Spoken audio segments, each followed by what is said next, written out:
பெருகுவீராக. தாழ்த்தி எங்களை ஒப்பு கொடுக்கிறோம். இயேசுவின் நாமத்தில் வேண்டிக் கொள்கிறோம் பிதாவே. ஆமேன், ஆமேன். இன்றைக்கு நாம் கேட்க போகிற செய்தியினுடைய தலைப்பு, நாம் அசைக்கப்படுவது இல்லை.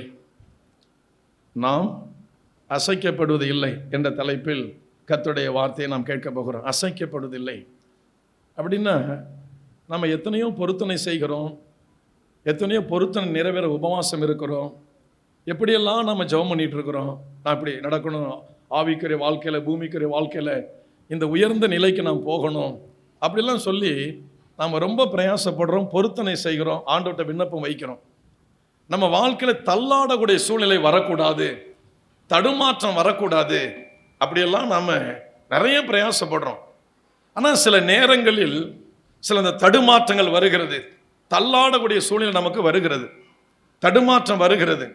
நம்ம எப்படியெல்லாம் பொருத்தனை பண்ணுறோம், நம்ம எப்படியெல்லாம் வைராக்கியமாக ஜெபம் பண்ணுறோம், எப்படியெல்லாம் உபவாசம் இருக்கிறோம், அதற்காக பிரயாசப்படுகிறோம். ஆனால் சில சூழ்நிலைகள் நம்மை தடுமாற வைக்கிறது,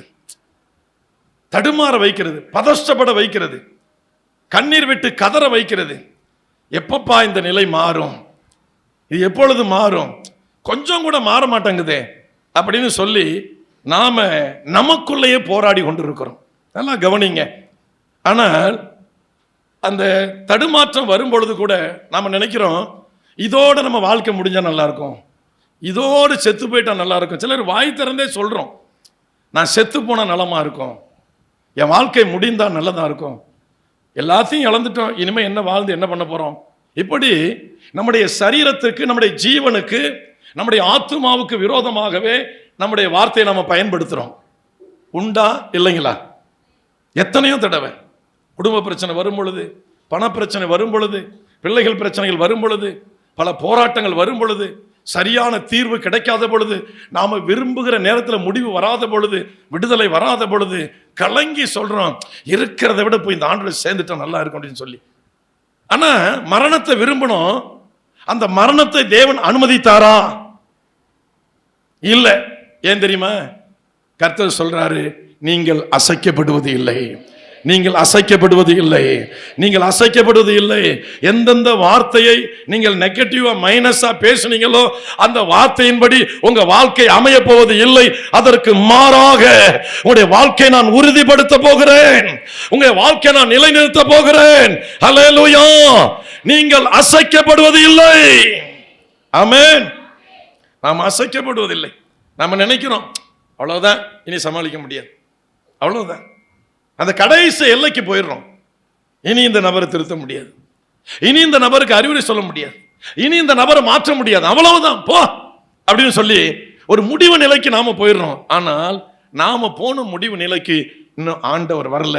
நம்மளை பிடித்து அவர் நிலை நிறுத்தி வைத்திருக்கிறார். உன்னை கொண்டு நான் சாதிக்க போகிறேன் அப்பா, உங்களை கொண்டு நான் சாதிக்க போகிறேன், உங்களை கொண்டு சாதிக்க போகிறேன். முடியாது முடியாது முடியாது, செத்து போன நலமா இருக்கும் என்று நினைத்து உங்களை கொண்டு நான் சாதிக்க போகிறேன். நீங்கள் தள்ளாடுவது இல்லை. அல்லேலூயா, அல்லேலூயா. நீங்கள் தள்ளாடுவது இல்லை, நீங்கள் தடுமாறுவது இல்லை, நீங்கள் நிலை குலைந்து போவதில்லை. அப்படிமான சூறாவளி காற்று வருது, சுனாமி வருது, வந்தது, எல்லாருமே செத்து போயிட்டாங்களா? இல்லையே, இல்லையே. சிலர் தான் மாண்டு போனார்கள், பலர் காப்பாற்றப்பட்டார்கள். ஆமென்.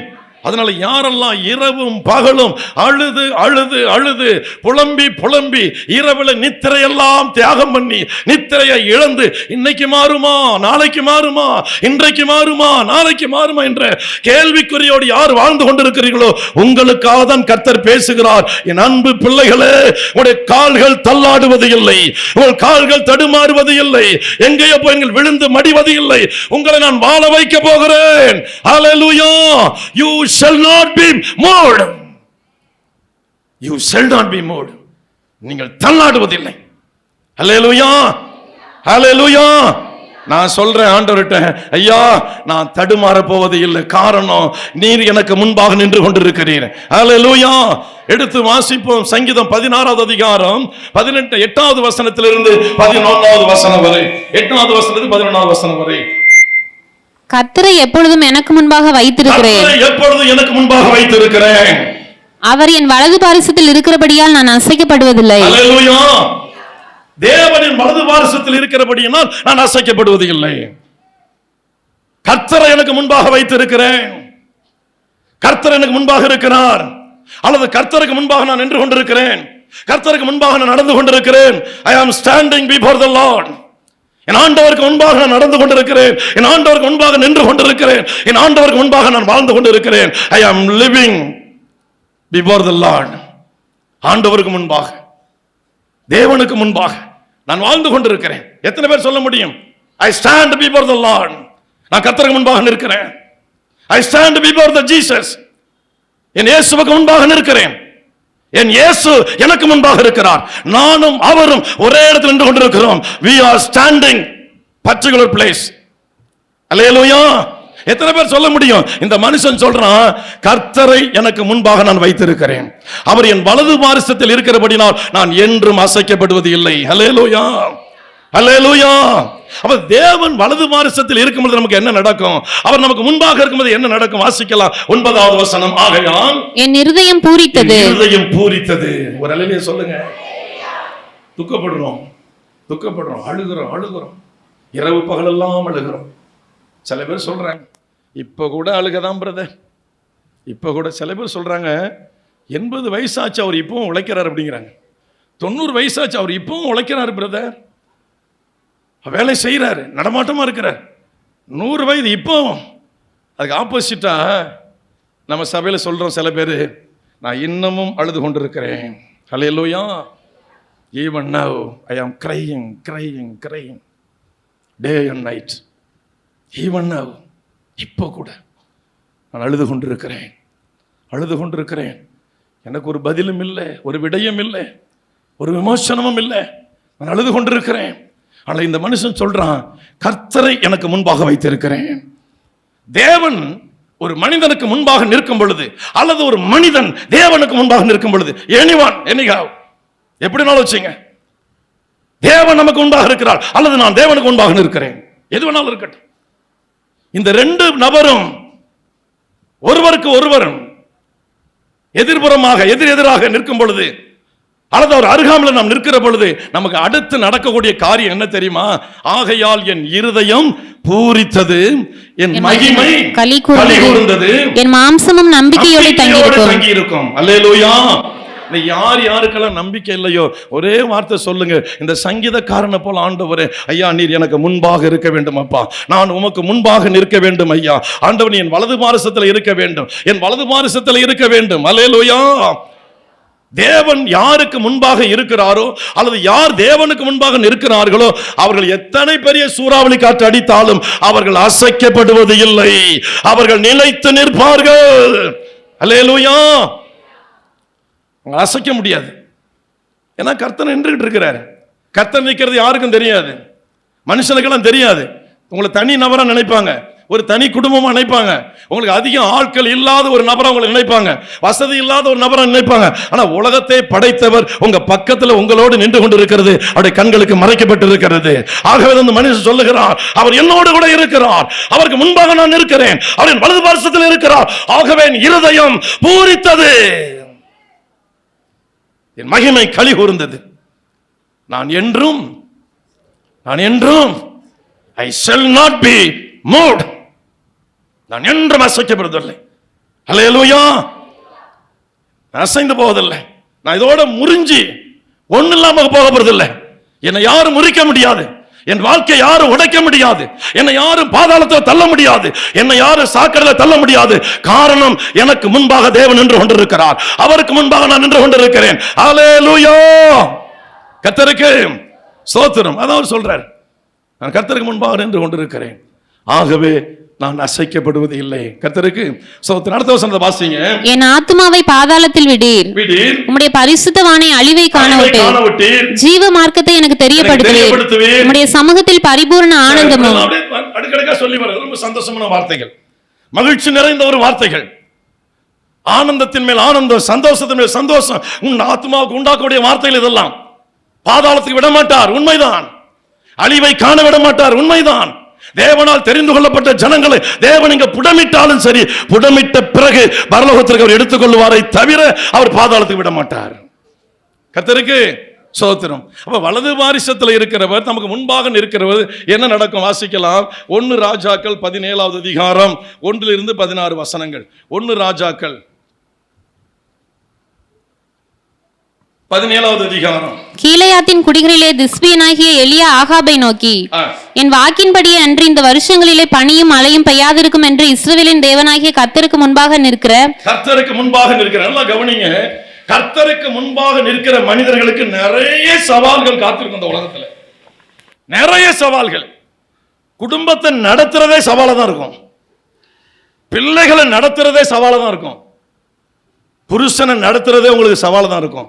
மனைவியை நடத்துறதே சவால் நிறைந்ததும் ஒரு வாழ்க்கை தான் இருக்கும். கர்த்தருக்கு முன்பாக நிற்கிற மனிதர்களுக்கு இந்த பூமியில நிறைய சவால்கள் காத்து கொண்டிருக்கிறது. அல்லேலூயா. அந்த சவால்களில் கர்த்தருடைய மனிதர்கள் சரிந்து போக மாட்டார்கள், நிமிர்ந்து எழுந்து நிற்பார்கள். அல்லேலூயா சொல்லுங்க. சவால் வரும். சவால் மீன் சோதனை, போராட்டம், நஷ்டம், அவமான சொல், இழிச்சொல், வேதனைகள், என்ன வேணாலும் வச்சுங்க. கஷ்டத்தின் மேல் கஷ்டம் எல்லாம் வரும். கர்த்தருக்கு முன்பாக நின்று கொண்டிருக்கிற தேவ மனிதர்களுக்கு இந்த உலகத்தில் நிறைய சவால்கள் காத்திருக்கும். இங்க எலியா என்ற ஒரு மனிதன் சொல்றான், கர்த்தருக்கு முன்பாக நிற்கிற நான் சொல்லுகிறேன். எலியா சொல்றாரு, என் வார்த்தையினால் அன்றி இந்த தேசத்தில் மழையும் பனியும் வராது. ஆமென்.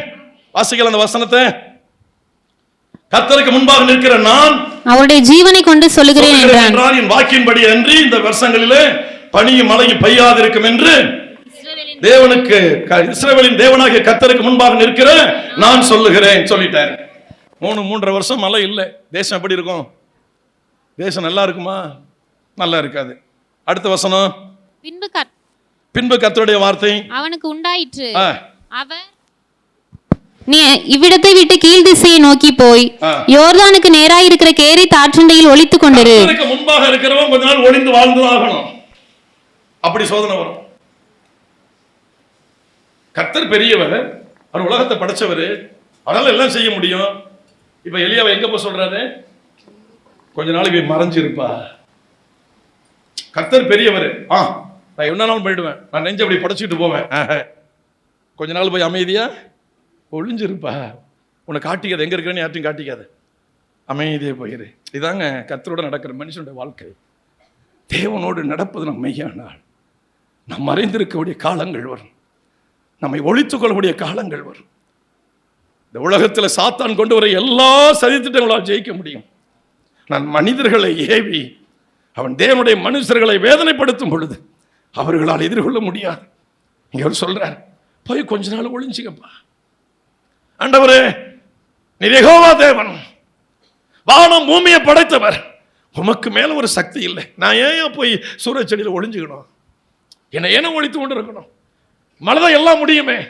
நீர் பார்த்தால எரிந்து போகுமே, நீர் சொன்னால ஒன்றுமில்லாமல் போகுமே. நான் ஏன் போய் ஒளிஞ்சுக்கணும்? தேவனுக்கு முன்பாக இருக்கிறவர்கள், தேவனை முன்வைத்து நடக்கிறவர்கள் யாரோ, ஆண்களோ பெண்களோ, கணவனோ மனைவியோ, ஊழியக்காரனோ ஊழியக்காரியோ, யாராக இருந்தாலும் சரி, எனக்கு முன்பாக தேவன் இருக்கிறார், அவரை நான் முன்பாக வைத்திருக்கிறேன். அவர் என் வலது பார்சத்தில் இருக்கிறார், அவரோடு நான் நடந்து கொண்டு இருக்கிறேன். அவர் இல்லாமல் நான் வாழவில்லை, அவர் இல்லாமல் வாழ முடியாது. அவரும் நானும் ஒன்றாக தான் இருக்கிறோம். என் இருதயத்தில் குடியிருக்கிறார், என் வாழ்க்கையில் அவர் இருக்கிறார், என் வாழ்க்கை ஒவ்வொன்றும் அவருக்காக தான் என்று அர்ப்பணிக்கிற மனிதர்களை பார்த்து தேவன் சொல்லுகிறார், எலியா, உன்னை ஒழித்துக் கொண்டிரு, உன்னை நீ மறைச்சிக்க சொல்லுவாங்க. அவர் எங்கேயோ ஓடி போயிட்டாரு, காணவர அவர் எங்கேயோ போயிட்டாரு, திருடிட்டாரோ, ஏதாவது முள்ளமாரித்தனம் பண்ணிட்டாரோ, ஏதாவது சமுதாய துரோகம் பண்ணிட்டாரோ, ஆளை காணுமே, ஆள் இல்லையே. தேவன் சொல்லுகிறார், எனக்கு முன்பாக நிற்கிற எலியா, தேவனாகிய கர்த்தராகிய எனக்கு முன்பாக நிற்கிற எலியா, நீ போய் உன்னை ஒழித்துக் கொண்டிரு. கொஞ்ச நாளைக்கு கர்த்தருடைய பிள்ளைகள் கர்த்தரோடு நடந்து கொண்டிருக்கிறன்னா கொஞ்சம் நம்ம வாழ்க்கையை கொஞ்சம் மறைச்சு தான் வச்சுக்கணும். நெஞ்சை படைச்சிட்டு போக முடியாது. என்னோட நீதி இருக்கு, என்னோட நியாயம் இருக்கு, என்னோட தேவன் இருக்கிறாரு, நான் சொன்ன தேவன் எல்லாம் செய்வாரு. நான் என்ன சொன்னாலும் செய்வார். நான் நெஞ்ச புடைச்சிட்டு போவேன். இல்ல, அமைதியா போய் உன்னை ஒழித்து கொண்டுரு. வாசிக்கலாம் கீழே. அந்த ஆற்றின் தண்ணீரை குடிப்பாய், அங்கே உன்னை போஷிக்க காகங்களுக்கு கட்டளையிடுவேன் என்றார். மனுஷன்லாம் வரமாட்டாங்கப்பா, உன்னை தேடி யாரும் வரமாட்டாங்க. நீ ஆனா அதை நினைச்சிடாத, I am your God, you are my Sun.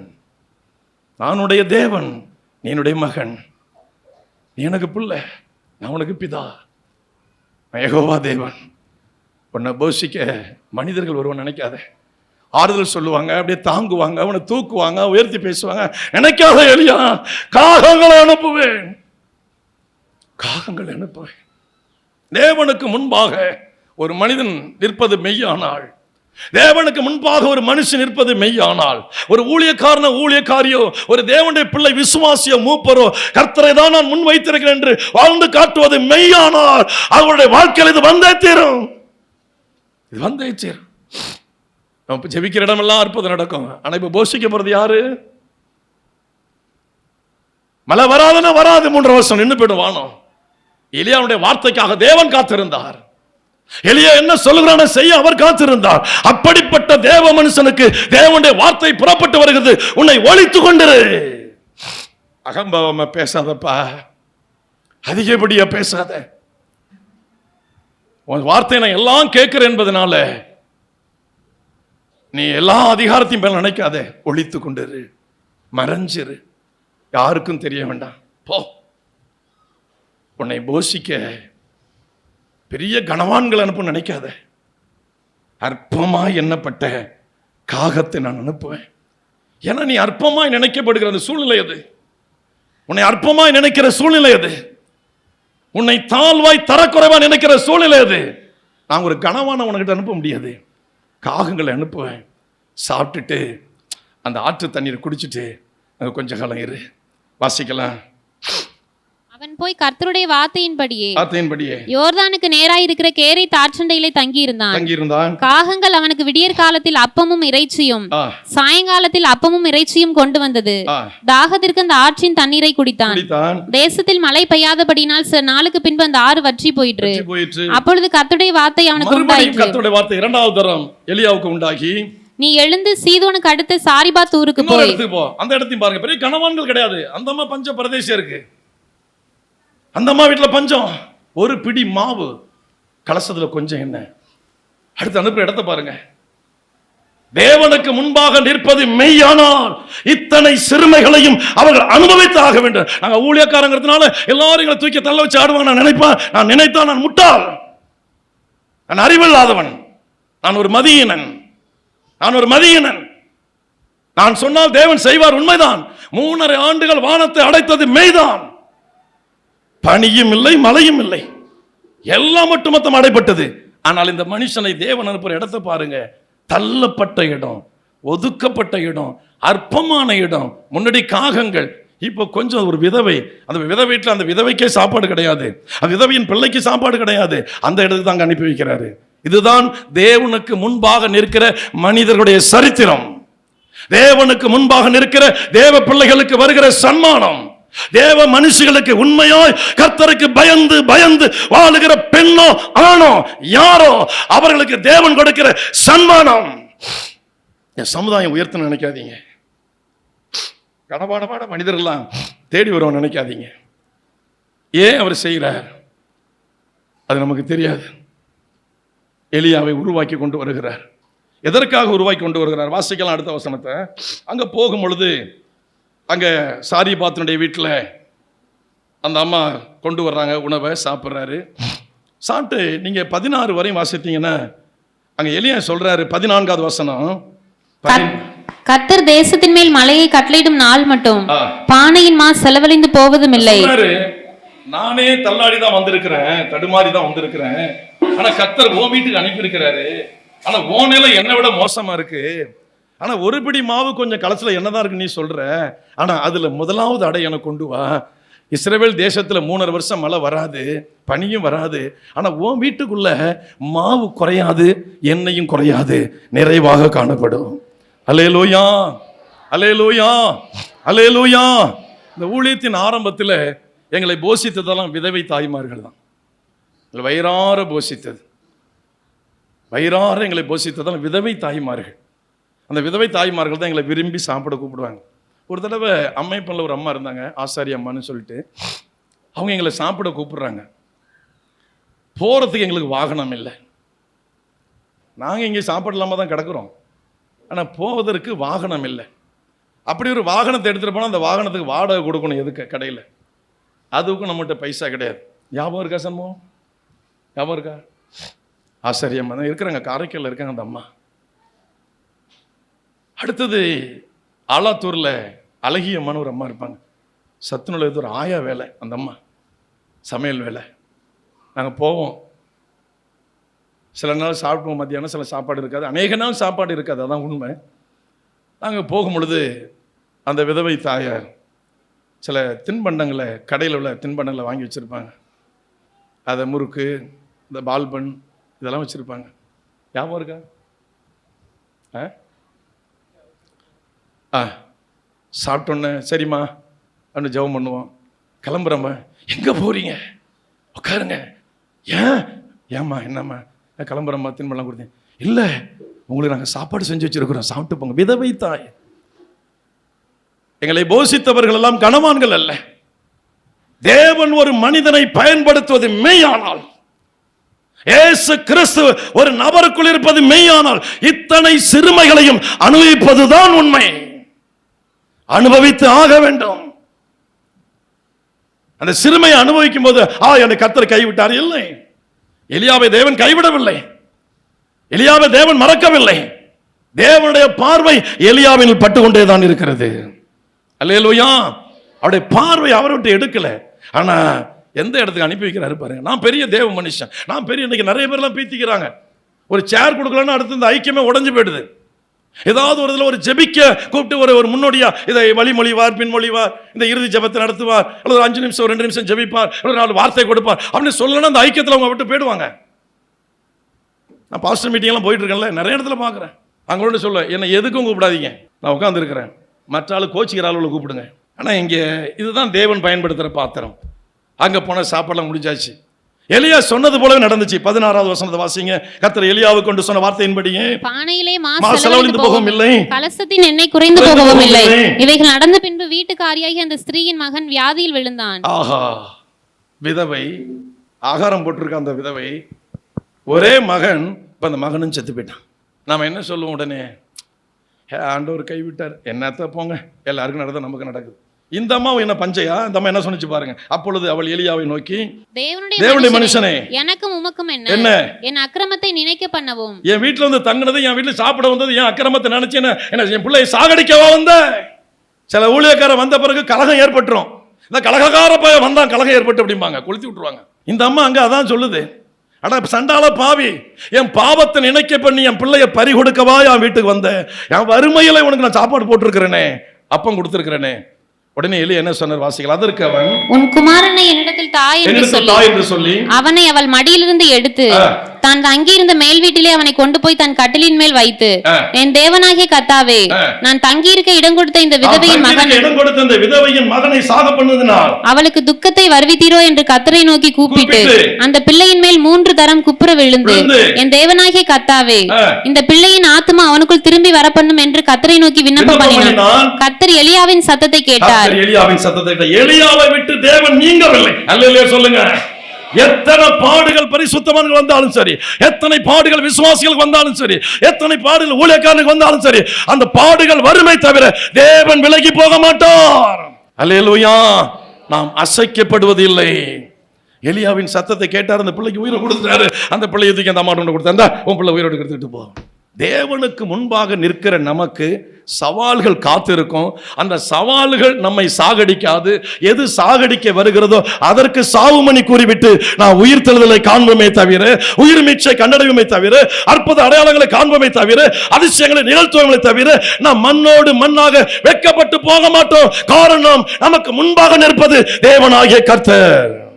அதான் சொன்னான் எலியா, தேவனுக்கு முன்பாக, இஸ்ரவேலின் தேவனாகிய கர்த்தருக்கு முன்பாக நிற்கிற நான் சொல்லுகிறேன், கர்த்தருடைய ஜீவனை கொண்டு சொல்லுகிறேன், மழையும் பெய்யாது பனியும் பெய்யாது. கர்த்தருக்கு ஸ்தோத்திரம் உண்டாவதாக. எடுத்துக்கொள்வோம் 18வது அதிகாரம் முதல் வசனம். அநேக நாள் சென்று 3ஆம் வருஷம் ஆகையில் கர்த்தருடைய வார்த்தை எலியாவுக்கு உண்டாகி நீ போய் ஆகாபுக்கு உன்னை காண்பி நான் தேசத்தின் மேல் மலையை கட்டளையிடுவேன் என்றார். ஆமென். இப்படியே போகும்போது ஒபதியாவும் ஆகாபு, சுருக்கமா சொல்லிடுறேன், ரெண்டு பேரும் பாக்குறாங்க, எப்பா நம்ம இருக்கிற ஆடு மாடுகளை காப்பாற்றும், ஒட்டகங்களை கழுதைகளை காப்பாற்றும், எங்கேயாவது புல்லு இருக்கான்னு பாரு, தண்ணீர் இருக்கான்னு பாரு, நீ ஒரு பக்கமா போ, நான் ஒரு பக்கமா போ. ஆகாபு ராஜா ஒபதியா அனுப்புறாரு. ஒபதியா யார் என்றால் கர்த்தருக்கு பயந்த ஒரு மனுஷன். யேசபேல் தீர்க்கதரிசிகளை கொலை செய்த பொழுது 50 பேராக 2 கெபிகளை ஒழித்து வைத்து அந்த தீர்க்கதரிசிகளுக்கு ஆகாரம் கொடுத்து காப்பாற்றின ஒபதியா. ஒரு பக்கம் போறாரு, இவர் ஒரு பக்கம் போறாரு. நீ போகும்போது வர்றாரு. 7-8 வசனத்தை வாசிக்கலாம். ஒபதியா வழியில் போகும்போது எலியா அவனுக்கு எதிர்பட்டான். அவன் இவனை இன்னான் என்று அறிந்து முகங்குப்புற விழுந்து, நீர் என் ஆண்டவனாகிய எலியா அல்லவா என்று கேட்டதற்கு அவன் நான் தான், நீ போய் இதோ எலியா வந்திருக்கிறான் என்று உன் ஆண்டவனுக்கு சொல் என்றான். ஆமென். உன் ஆண்டவனுக்கு போய் சொல்லு. தமிழ் பைபிள் ஆண்டவன் இருக்கு, ஆங்கில வேதாகமத்துல கோ டெல் யுவர் மாஸ்டர், போ உன் மாஸ்டர்கிட்ட போய் சொல்லு எலியா வந்திருக்கிறான்னு. யார்கிட்ட போய் சொல்லு?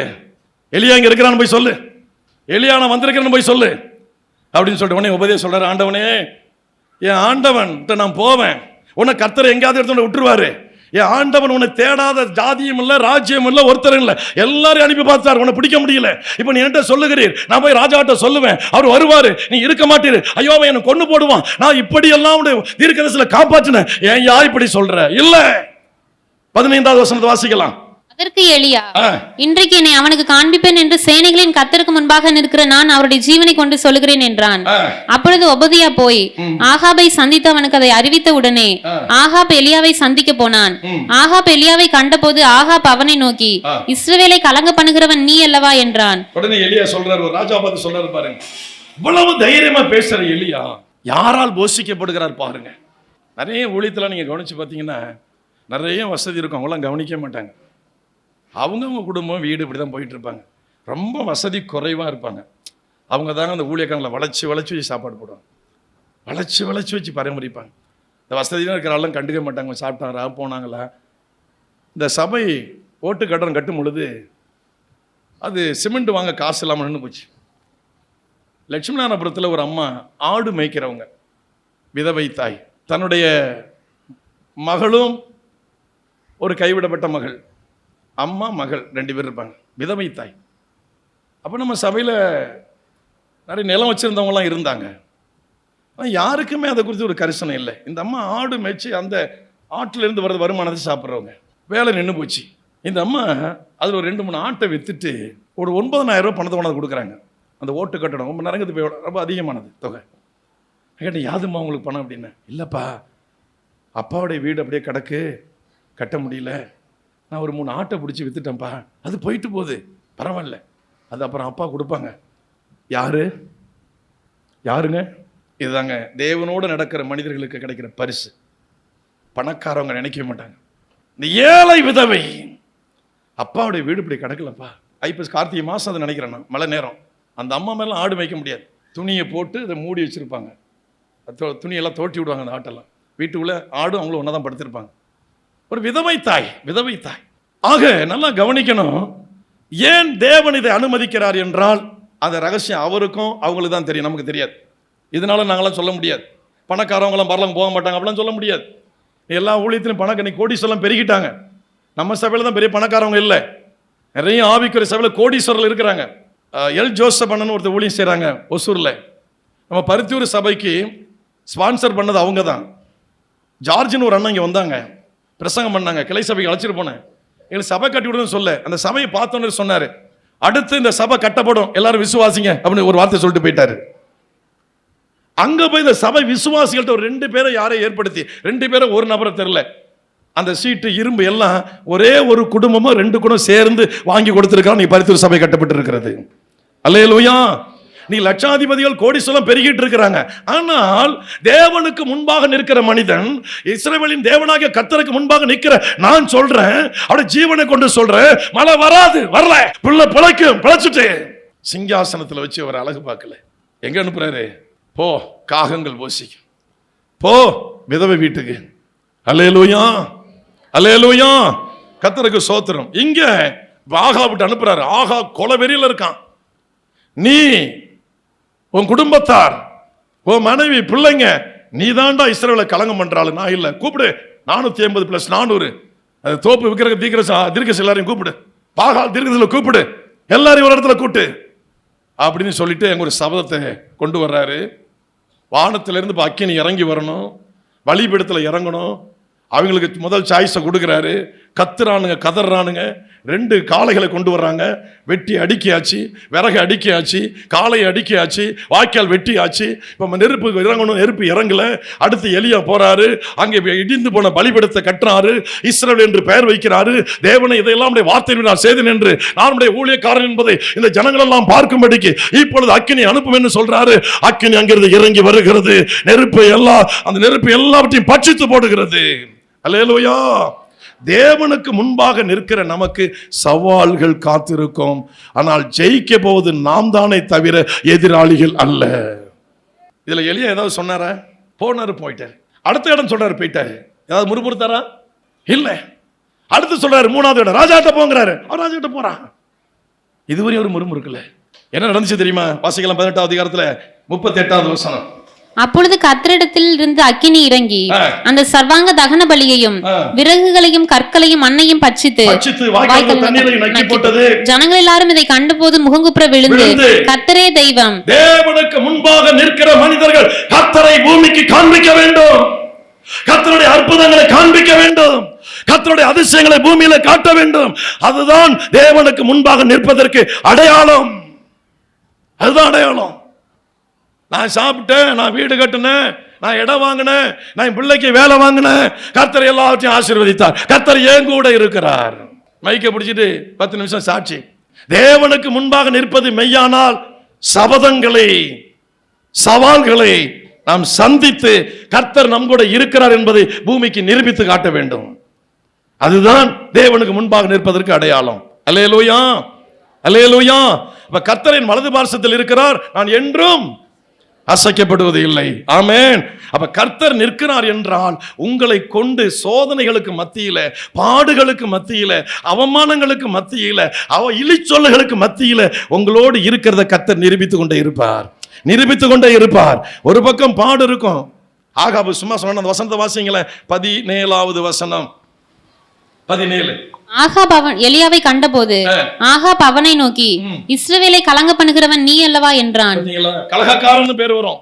கர்த்தர் நம்ம கூட இருக்கும்போது என்ன பேர் வரும்? இந்த சபையில நான் கலகக்காரன்ட்டாங்க, நான் இனிமே இந்த சபையில இருக்க மாட்டேன், போ. பேய் கொண்டு போகுது. நான் மானஸ்தன். நான் யாரு? பெரிய மானஸ்தன். நான் பெரிய கௌரவமான குடும்பம். கர்த்தர் அப்ப நிக்க மாட்டார் உங்க கூட. பெரிய கௌரவம், பெரிய மானஸ்தன், நாங்க பெரிய ஆளு. எங்க ஊர்ல வந்து கேட்டு பாருங்க, எங்களை திருடன்னு சொல்லுவேன். ஊர்ல வந்து கேட்டா முள்ள மாதிரின்னு சொல்லுவான். பெரிய கௌரவம். சபைக்குள்ள வந்த பிறகு பெரிய கௌரவம்.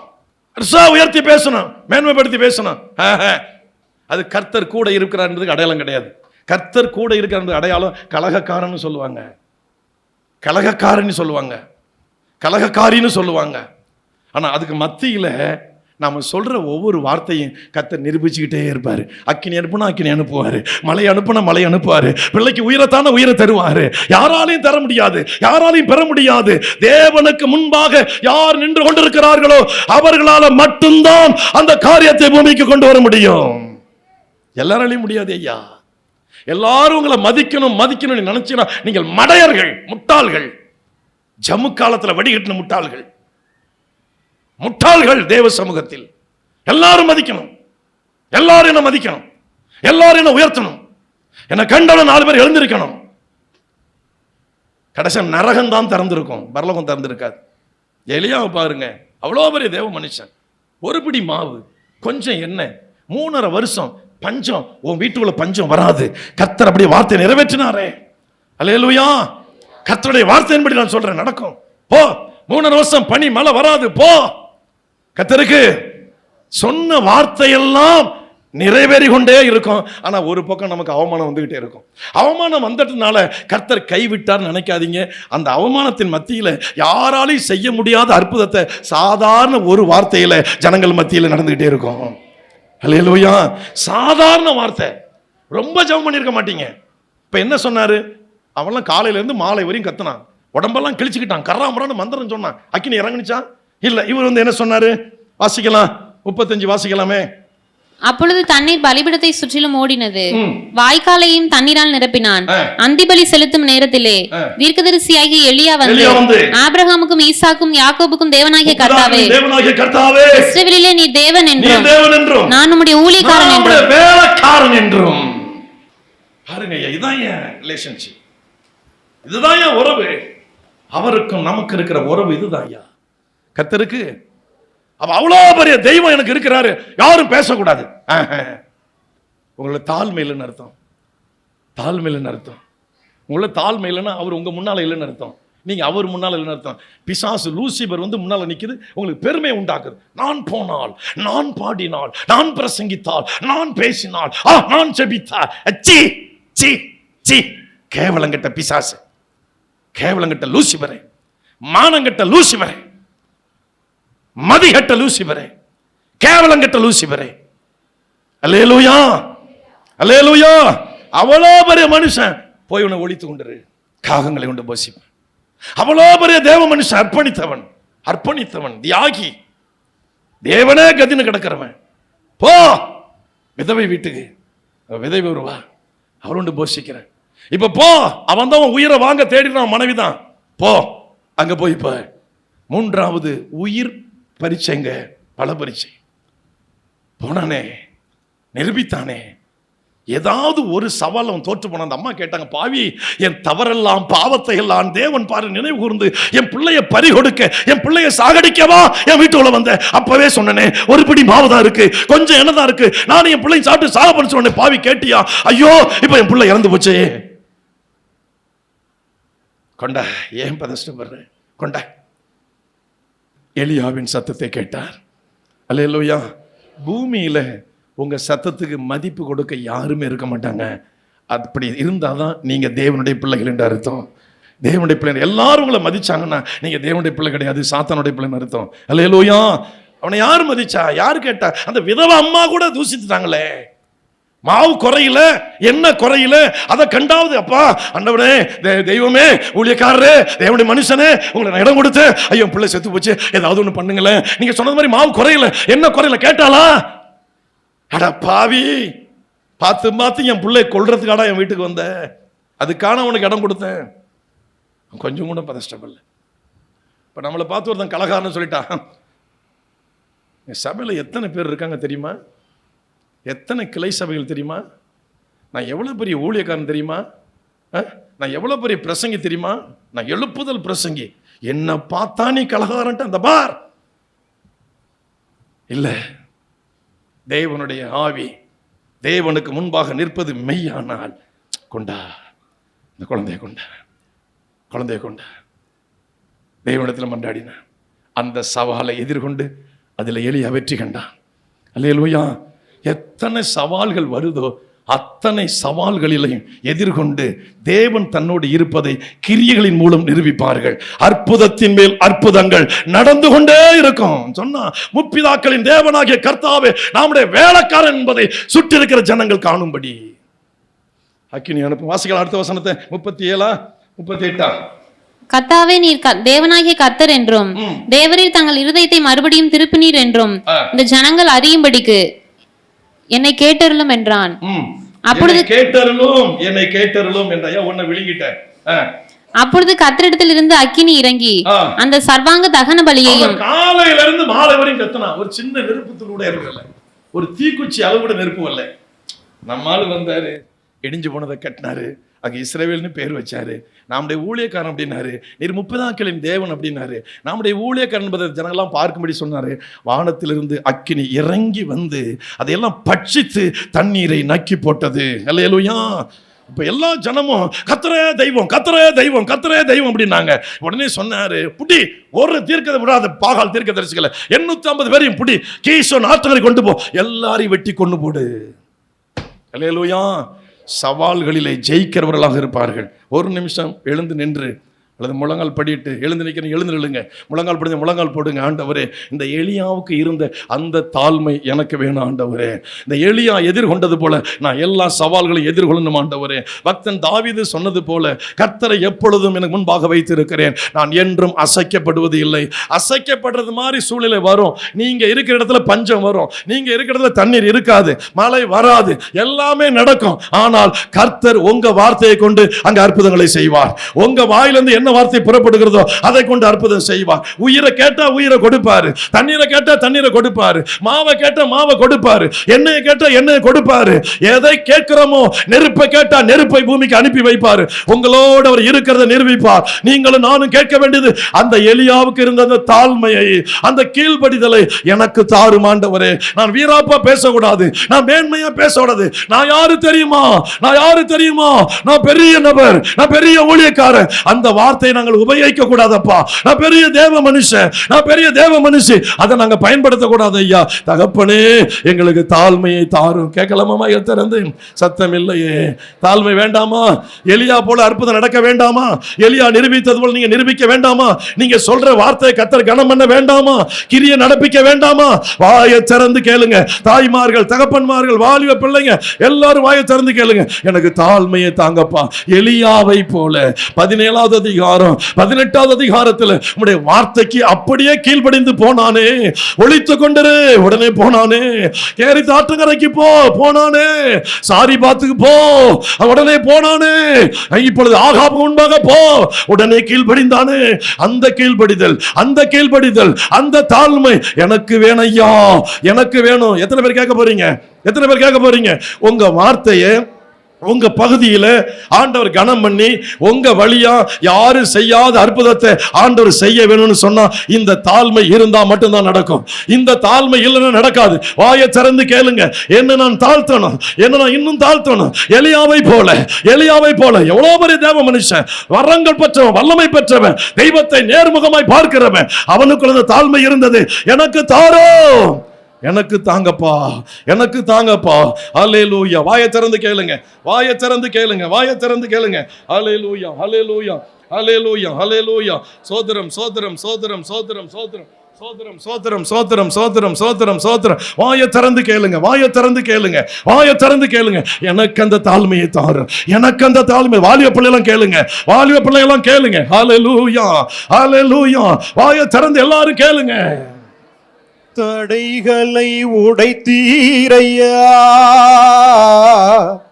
தள்ளாட விடவில்லையே. தடைகளை உடைத்தீரையா,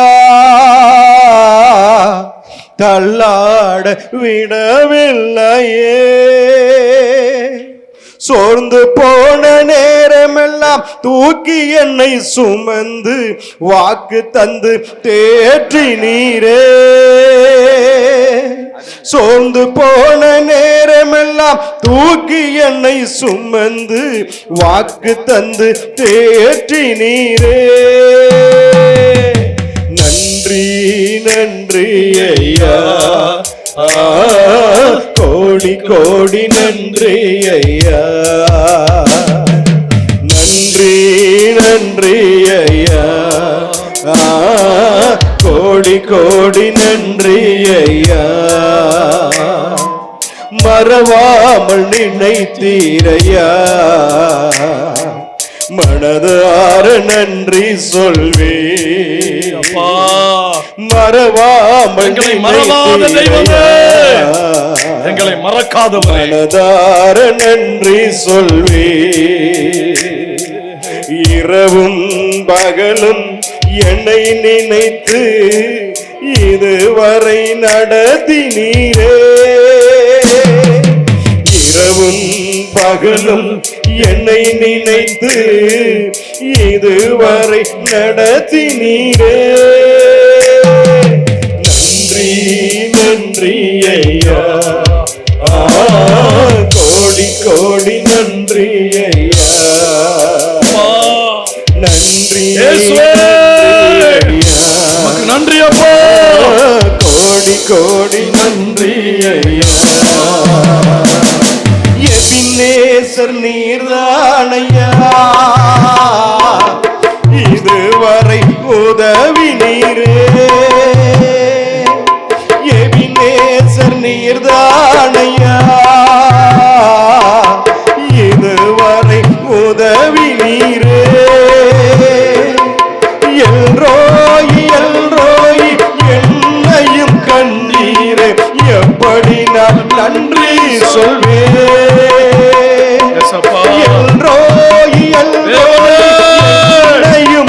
கண்டீரே, எப்படி நான் நன்றி சொல்வேன்.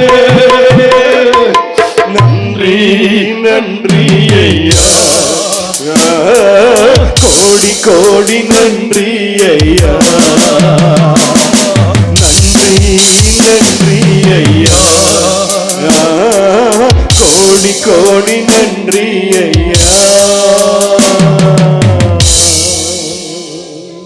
தேவனே, எங்களை மறக்காத தெய்வமே, எங்களை தள்ளாட விடாத தெய்வமே, எந்த சூழ்நிலை எத்தனை சூழ்நிலை போரிட்டு வந்தாலும் எல்லா சவால்களிலையும் எல்லா சோதனைகளிலையும் எங்களை ஜெயிக்க வைக்க போகிற தெய்வமே நன்றி. கரங்களை தட்டி அப்பாவுக்கு ஸ்தோத்திரம் சொல்லுங்க. ஸ்தோத்திரம் அப்பா. ஆமென். உட்காரு. இன்னொரு பாடல் லிஸ்ட் வச்சிருக்கேன், பேப்பர் வச்சிருக்கேன்.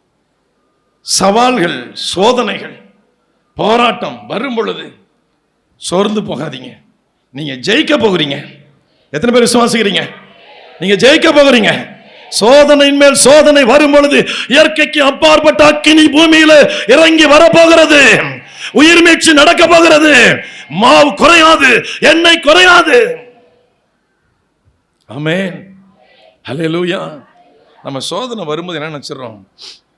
ஆண்டவர் ஏன் இதை அனுமதிக்கிறாரு? ஏன் இதை ஆண்டவரை மாற்ற முடியல? ஜெபத்தை கேட்கலையோ?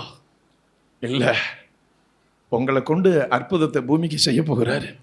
உங்க பகுதியில் எல்லாரும் கண்ணுடைய பார்க்கும்படி நீங்கள் வணங்குகிற தெய்வம் தான் தெய்வம் என்று கர்த்தரே தேவன், கர்த்தரே தேவன், இயேசுவே தேவன் என்று எல்லாருடைய நாவுகளையும் அறிக்கை செய்ய வைப்பதற்காக கர்த்தர் உங்களை புடமிட்டு கொண்டிருக்கிறார். புடமிட்டு கொண்டிருக்கிறார். நான் அசைக்கப்படுவதில்லை, நான் அசைக்கப்படுவதில்லை. சூறாவளி வரும், நான் முறிந்து போக போவதில்லை. புயல் காற்று வரும், நான் முறிந்து போவதில்லை. சுனாமி வரும், நான் அழிந்து போவதில்லை. காரணம், என் தேவன் அதில் ஒரு அற்புதம் செய்து என்னோடு இருக்கிறதை நிரூபிக்க போகிறார். சோதனையில வாழ்ந்து கொண்டிருக்கிற தேவ பிள்ளைகளே, சோதனையை சுமந்து கொண்டிருக்கிற தேவ ஜனங்களே, உங்க சாதாரண வாயின் வார்த்தையினால முற்பிதாக்களின் தேவனாகிய கர்த்தர் நான் உடைய வேலைக்காரன் என்பதை, இதையெல்லாம் உடைய வசனத்தின்படி நான் செய்தேன் என்பதை சூழ்ந்து நிற்கிற ஜனங்கள் காணும்படி கிரியை என்று சொன்ன பொழுது வானத்திலிருந்து அக்கினி இறங்கி வந்து எல்லாரையும் பிரமிக்க செய்தது. ஐயா, மந்திரவாதிகள் மண்ணை கவினார்கள். ஆமென். உங்க பக்கத்துல சவால் இடுறாங்கல்ல, முடியுமா, உன்னால முடியுமா, எதிர்த்து பாரு, நின்னு பாரு அப்படின்னு சொல்றாங்கல்ல, அவங்களை எல்லாம் கர்த்தர் மண்ணை கவ பண்ண போகிறாரு. மண்ணை கவ பண்ண போகிறாரு. மண்ணை கவ பண்ண போகிறாரு. உங்க வழியாதான் அக்கினி இறங்க போகுது. உங்க ஜபத்துல தான் அக்கினி இறங்க போகுது. சாதாரண வார்த்தையில. ஆமென். விதவை வீடுதான் ஐயா, எல்லா வீட்டிலையும் பஞ்சம். ஊழியக்காரனுக்கு அப்பம் கொடுத்த வீட்டில் பஞ்சம் இல்லை. ஆமென். கர்த்தருக்கு ஸ்தோத்திரம் உண்டாவதாக. சரி, இரண்டாவது ஒரு காரியத்தை நான் வாசிக்கலாம். சங்கீதம் 62 1-2 வசனங்களை நான் வாசிப்போம். சங்கீதம் 62. தேவனையை நோக்கி என் ஆத்துமா அமர்ந்திருக்கிறது, அவரால் என் ரட்சிப்பு வரும். அவரே என் கண்மலையும் என் ரட்சிப்பும் என் உயர்ந்த அடைக்கலமும் ஆனவர். தேவனை நோக்கி என் ஆத்துமா அமர்ந்திருக்கிறது, அவராலே என் ரட்சிப்பு வரும். அவரே என் கண்மலையும், அவரே என் கண்மலையும், என் ரட்சிப்பும், என் ரட்சிப்பும், என் உயர்ந்த அடைக்கலமும் ஆனவர். அவரே என் உயர்ந்த அடைக்கலமும் ஆனவர். நான் அதிகமாய் அசைக்கப்படுவதில்லை. அந்த வசனத்தை, 2வது வசனத்தை மறுபடியும் வாசிக்க எல்லாரும் கேளுங்க.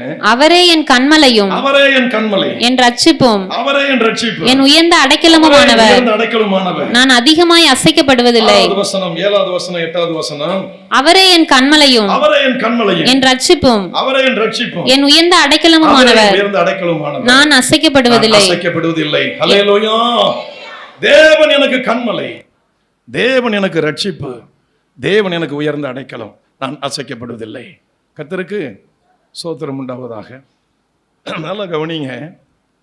சூழ்நிலை மாறி போகும். உங்க ஜெபத்திற்கு பதிலே வராது, பதிலே வராது. எதிர்பார்த்திருப்பீங்க, நம்பிக்கையோடு இருப்பீங்க, பதிலே வந்திருக்காது. ஆனா இங்க இந்த சங்கீதக்காரன் என்ன சொல்றான் பாருங்க. 62:1 வாசிப்போம் மறுபடியும். தேவனையே நோக்கி என் ஆத்துமா அமர்ந்திருக்கிறது, அவரால் என் ரட்சிப்பு வரும். அவரால் என் ரட்சிப்பு வருங்கிறது விசுவாச அறிக்கையா? விசுவாச அறிக்கையா? விசுவாச அறிக்கை இல்லையா? என்ன அறிக்கை?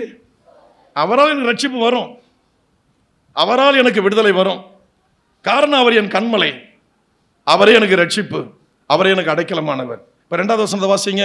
அவரே என் கண்மலையும் என் ரட்சிப்பும் என் உயர்ந்த அடைக்கலமுமானவர். சொன்னார், அவரே என் கண்மலையும் என் ரட்சிப்பும் என் உயர்ந்த அடைக்கலமுமானவர். நான் அதிகமாய் அசைக்கப்படுவதில்லை. விசுவாச அறிக்கை, விசுவாசமும் விசுவாச அறிக்கையும் அதற்கேற்ற ஜெபம் 3 இணைந்தது. ஒரு வெற்றி வீரனுக்கு, வெற்றி விசுவாசிக்கு, சவால்களை சந்தித்து அதில் வெற்றி படைக்கிற விசுவாசிகளுக்கு இந்த 3 அவசியம். விசுவாச அறிக்கை, விசுவாசம், அதற்குரிய ஜெபம். அது சொல்றான் பாருங்க, நான் என்றும் அதிகமாக அசைக்கப்படுவதில்லை. இப்ப 62:5 வாசிக்கலாம். என் ஆத்துமாவே, என் ஆத்துமாவே தேவனையே நோக்கி அமர்ந்திரு, நான் நம்புகிறது அவராலே வரும். நம்புகிறது அவராலே வரும். அவரே என் கண்மலையும் என் ரட்சிப்பும் என் கண்மலை. சொல்றான் பாருங்க, என் ஆத்துமாவே தேவனையே நோக்கி அமர்ந்திரு, நான் நம்புகிறது அவரால். நம்முடைய இருதயம் திருக்குள்ளது, கேடுள்ளது, சில சமயம் வெளியில இழுக்கும். என்ன அவ்வளவு நாள் பண்ண, என்ன நடந்துச்சு, போ, இந்த இருதயம் மறுக்கும். இப்ப அங்க சங்கீதக்காரன் சொல்றாரு, தாவீது இருதயத்துல பேசுறாரு.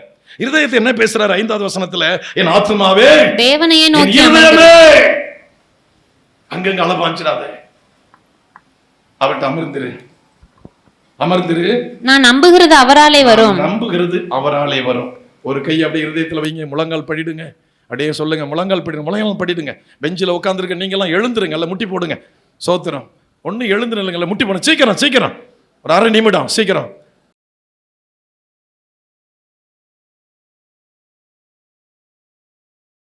கர்த்தருக்கு சோத்திரம். இருதயத்துல கையை வைங்க. என் ஆத்துமாவே தேவனையை நோக்கி அமர்ந்திரு, என் இருதயமே தேவனையை நோக்கி அமர்ந்திரு, நான் நம்புகிறது அவராலே வரும். கையை உயர்த்தி ஒரு கையை இருதயத்தில் வைத்து சொல்லுங்க, ஒரு கையை நெஞ்சில வைங்க. நான் நம்புகிறது அவராலே வரும். சொல்லிக்கிட்டே இருங்க, சொல்லிக்கிட்டே இருங்க. என் இருதயமே அவரையே நோக்கி காத்திரு, அவரையே நோக்கி அமர்ந்திரு, நான் நம்புகிறது அவராலே வரும், இயேசுவாலே வரும், அவராலே வரும். நான் நம்புகிறது என் இயேசுவாலே வரும். என் இருதயமே அவரையே நோக்கி அமர்ந்திரு, அவரையே நோக்கி காத்திரு, நான் நம்புகிறது அவராலே வரும். ஆமென். உட்காரு. வாசிங்க அடுத்த வசனம், 6வது வசனம். அவரே என் கண்மலையும் அவரே என் ரட்சிப்பும் என் உயர்ந்த அடைக்கலமுமானவர், நான் அசைக்கப்படுவதில்லை. என் ரட்சிப்பும் என் மகிமையும் தேவனிடத்தில் இருக்கிறது. என் மகிமையும் தேவனிடத்தில் இருக்கிறது. ஒரு அல்லேலூயா சொல்லுங்க. நீங்களும் சொல்லுங்க, என் ரட்சிப்பும் என் மகிமையும் என் இயேசுவிடத்தில் இருக்கிறது. சொல்லுங்க எல்லாரும், என் ரட்சிப்பும் என் மகிமையும் இயேசுவிடத்தில் இருக்கிறது. ரட்சிப்பும் என் மகிமையும் என் இயேசுவிடத்தில் இருக்கிறது. பலனான என் கண்மலையும் என் அடைக்கலமும் அவருக்குள்ள இருக்கிறது. ஆமென். எல்லாமே விசுவாச அறிக்கை தான், எல்லாமே விசுவாச அறிக்கை தான். ஆமென். கர்த்தருக்கு ஸ்தோத்திரம். என்ன நடந்துச்சு? வாசிக்கலாம் 8வது வசனம். ஜனங்களே, எக்காலத்திலும் அவரை நம்புங்கள், அவர் சமூகத்தில் உங்கள் இருதயத்தை ஊற்றி விடுங்கள். தேவன் நமக்கு அடைக்கலமாய் இருக்கிறார். தேவன் நமக்கு அடைக்கலமாக இருக்கிறார். ஹல்லேலூயா, ஹல்லேலூயா, ஹல்லேலூயா. தேவன் நமக்கு அடைக்கலமானவர். கர்த்தருக்கு ஸ்தோத்திரம்.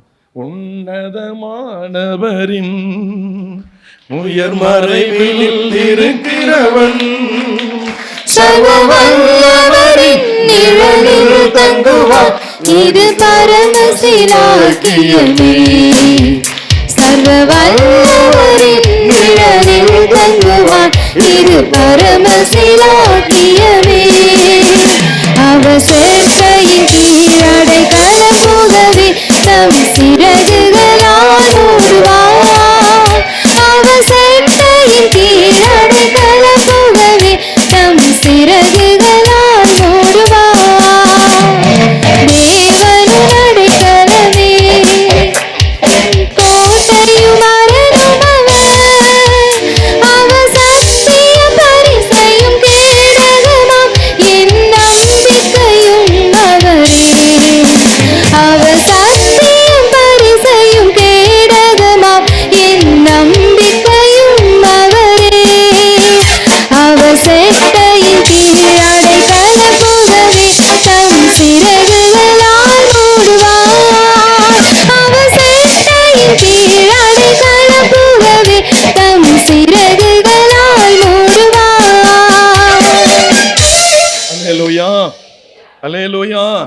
சொல்லுங்க, இயேசுவே எனக்கு அடைக்கலம், அவரே என் ரட்சிப்பு, அவரே எனக்கு பலன், அவரே அரணான கோட்டை. சொல்லுங்க, நான் நம்புகிறது அவராலே வரும், நான் விரும்புகிறது அவராலே வரும், நான் நம்புகிறது அவராலே வரும். சொல்லுங்க சொல்லுங்க சொல்லுங்க, நான் விரும்புகிறதும் நான் நம்புகிறதும் அவராலே. கையை உயர்த்தி சொல்லுங்க, நான் நம்புகிறதும் நான் விரும்புகிறதும் அவராலே வரும். என் இருதயமே அவரை நோக்கி அமர்ந்திரு. ஆமென். கர்த்தருக்கு ஸ்தோத்திரம். வாசிக்கலாம் 1 சாமுவேல் 17வது அதிகாரம் 8வது வசனத்திலிருந்து 11வது வசனம் வரை. அவன் வந்து நின்று இஸ்ரவேல் சேனைகளை பார்த்து சத்தமிட்டு. இங்கே கோலியாத்து சபதமிடுறான், சத்தமிடுறான். ஒருத்தராலும் போக முடியல. வாசிக்கலாம் அந்த 10வது வசனத்தை. பின்னும் அந்த பெலிஸ்தன், நான் இன்றைய தினம் இஸ்ரவேலுடைய சேனைகளை நிந்தித்தேன், நாம் ஒருவரோடு ஒருவர் யுத்தம் பண்ண ஒருவனை விடுங்கள் என்று சொல்லிக் கொண்டு வருவான். சவுலும் இஸ்ரவேலர் அனைவரும் அந்த பெலிஸ்தனுடைய வார்த்தைகளை கேட்டு கலங்கி மிகவும் பயப்பட்டார்கள். ஏதோ ஒரு சூழ்நிலை நம்மை பயமுறுத்தி கொண்டு இருக்கிறது. ஏதோ ஒரு சூழ்நிலை, அது வியாதியா இருக்கலாம், கடனா இருக்கலாம், உங்க பிள்ளைகளா கூட இருக்கலாம், அல்லது உங்க புருஷனா இருக்கலாம், அல்லது உங்க மனைவியா இருக்கலாம். ஏதோ ஒரு நபரை நீங்க நினைக்கும் பொழுது, சூழ்நிலை நினைக்கும் போது அப்படியே உள்ளத்துல பயந்துகிட்டே இருக்கிறீங்க. பயம், இந்த பயம் வந்துகிட்டே இருக்கு. எப்படி ஜெயிக்க போறோம், எப்படி மிச்ச காலத்தை ஓட்ட போறோம், என்ன நடக்க போகுது தெரியலையே. அப்ப அந்த வார்த்தையை கேட்ட உடனே எல்லாருக்குமே பயம் வந்துச்சு, எல்லாருக்குமே ஒரு நடுக்கம் வந்துச்சு, பயம் வந்துச்சு. அந்த வார்த்தையை எதிர்கொள்ள ஒரு நபர் கூட இல்லை. நல்லா கவனிங்க, அது மனுஷனுடைய வார்த்தையா இருக்கலாம், மருத்துவருடைய வார்த்தை கூட இருக்கலாம். ரகசியமா நீங்க போயிருப்பீங்க, உங்களுக்கு வியாதி கூட சொல்லியிருப்பாங்க. இவ்வளவு காலம்தான் நீங்க நினைக்கலாம், இதுக்கப்புறம் என்ன குடும்ப பிள்ளைங்க என்ன ஆக போறாங்களோ தெரியல. ஏதோ ஒரு பயம், ஏதோ ஒரு பயம், ஏதோ ஒரு யாருடைய வார்த்தையோ, அன்றைக்கு பெலிஸ்தனுடைய வார்த்தை, கோலியாத்தின் வார்த்தை, இஸ்ரவேல் ராஜா வரை அங்க நின்னவெல்லாம் குடிமக்கள் கிடையாது, படை வீரர்கள் எல்லாரும் கலங்கி நிக்கிறான். அந்த 11வது வசனத்தை மறுபடியும் வாசிக்கலாம். சவுலும் இஸ்ரவேலர் அனைவரும் போர் வீரர்கள், பயிற்சி பெற்றவர்கள், ஆயுதத்தோடு நிற்கிறவர்கள், எல்லாரும் நடுங்கி நிக்கிறான், பயப்படுறான். இத்தனை பேரும் அந்த வார்த்தைகளை கேட்டு கலங்கி மிகவும் பயப்பட்டார்கள். மந்திரவாதிட்ட போயிருப்பீங்க, குறி சொல்றவன்ட்ட போயிருப்பீங்க, கைரகக்காரன்ட்ட போயிருப்பீங்க, யாதோ ஒரு நட்சத்திரத்தை கணிக்கிறவன்ட்ட போயிருப்பீங்க. அவன் சொல்லியிருப்பான், இது அதுல நிக்குது, அது இதுல நிக்குது, இது உயிரை பிடிக்க போகுது, அந்த வீட்டுல குடியிருக்க முடியாது, அந்த ஊருக்கு போக முடியாது, நீ அங்க நிம்மதியா இருக்க முடியாது, நீ எங்க போனாலும் செத்து போயிடுவ, இப்படிலாம் சொல்லியிருப்பாங்க. ஆனால் அதற்கு மத்தியில அபிஷேகம் பண்ணப்பட்ட ஒரு மனுஷன் அங்கே இறங்கி வருகிறான். அல்லேலூயா. ஆயுதங்களால் எல்லாவற்றையும் ஜெயிக்க முடியாது, அபிஷேகத்தினால் எல்லாவற்றையும் ஜெயிக்க முடியும். அல்லேலூயா. சரீர பலத்தினால் எல்லாவற்றையும் ஜெயிக்க முடியாது, ஜெபத்தினால் எல்லாவற்றையும் ஜெயிக்க முடியும். அல்லேலூயா. அந்த கோலியாத்தை ஜெயிக்க யாராலும் முடியல, எல்லாம் பயந்து நிற்கிறாங்க.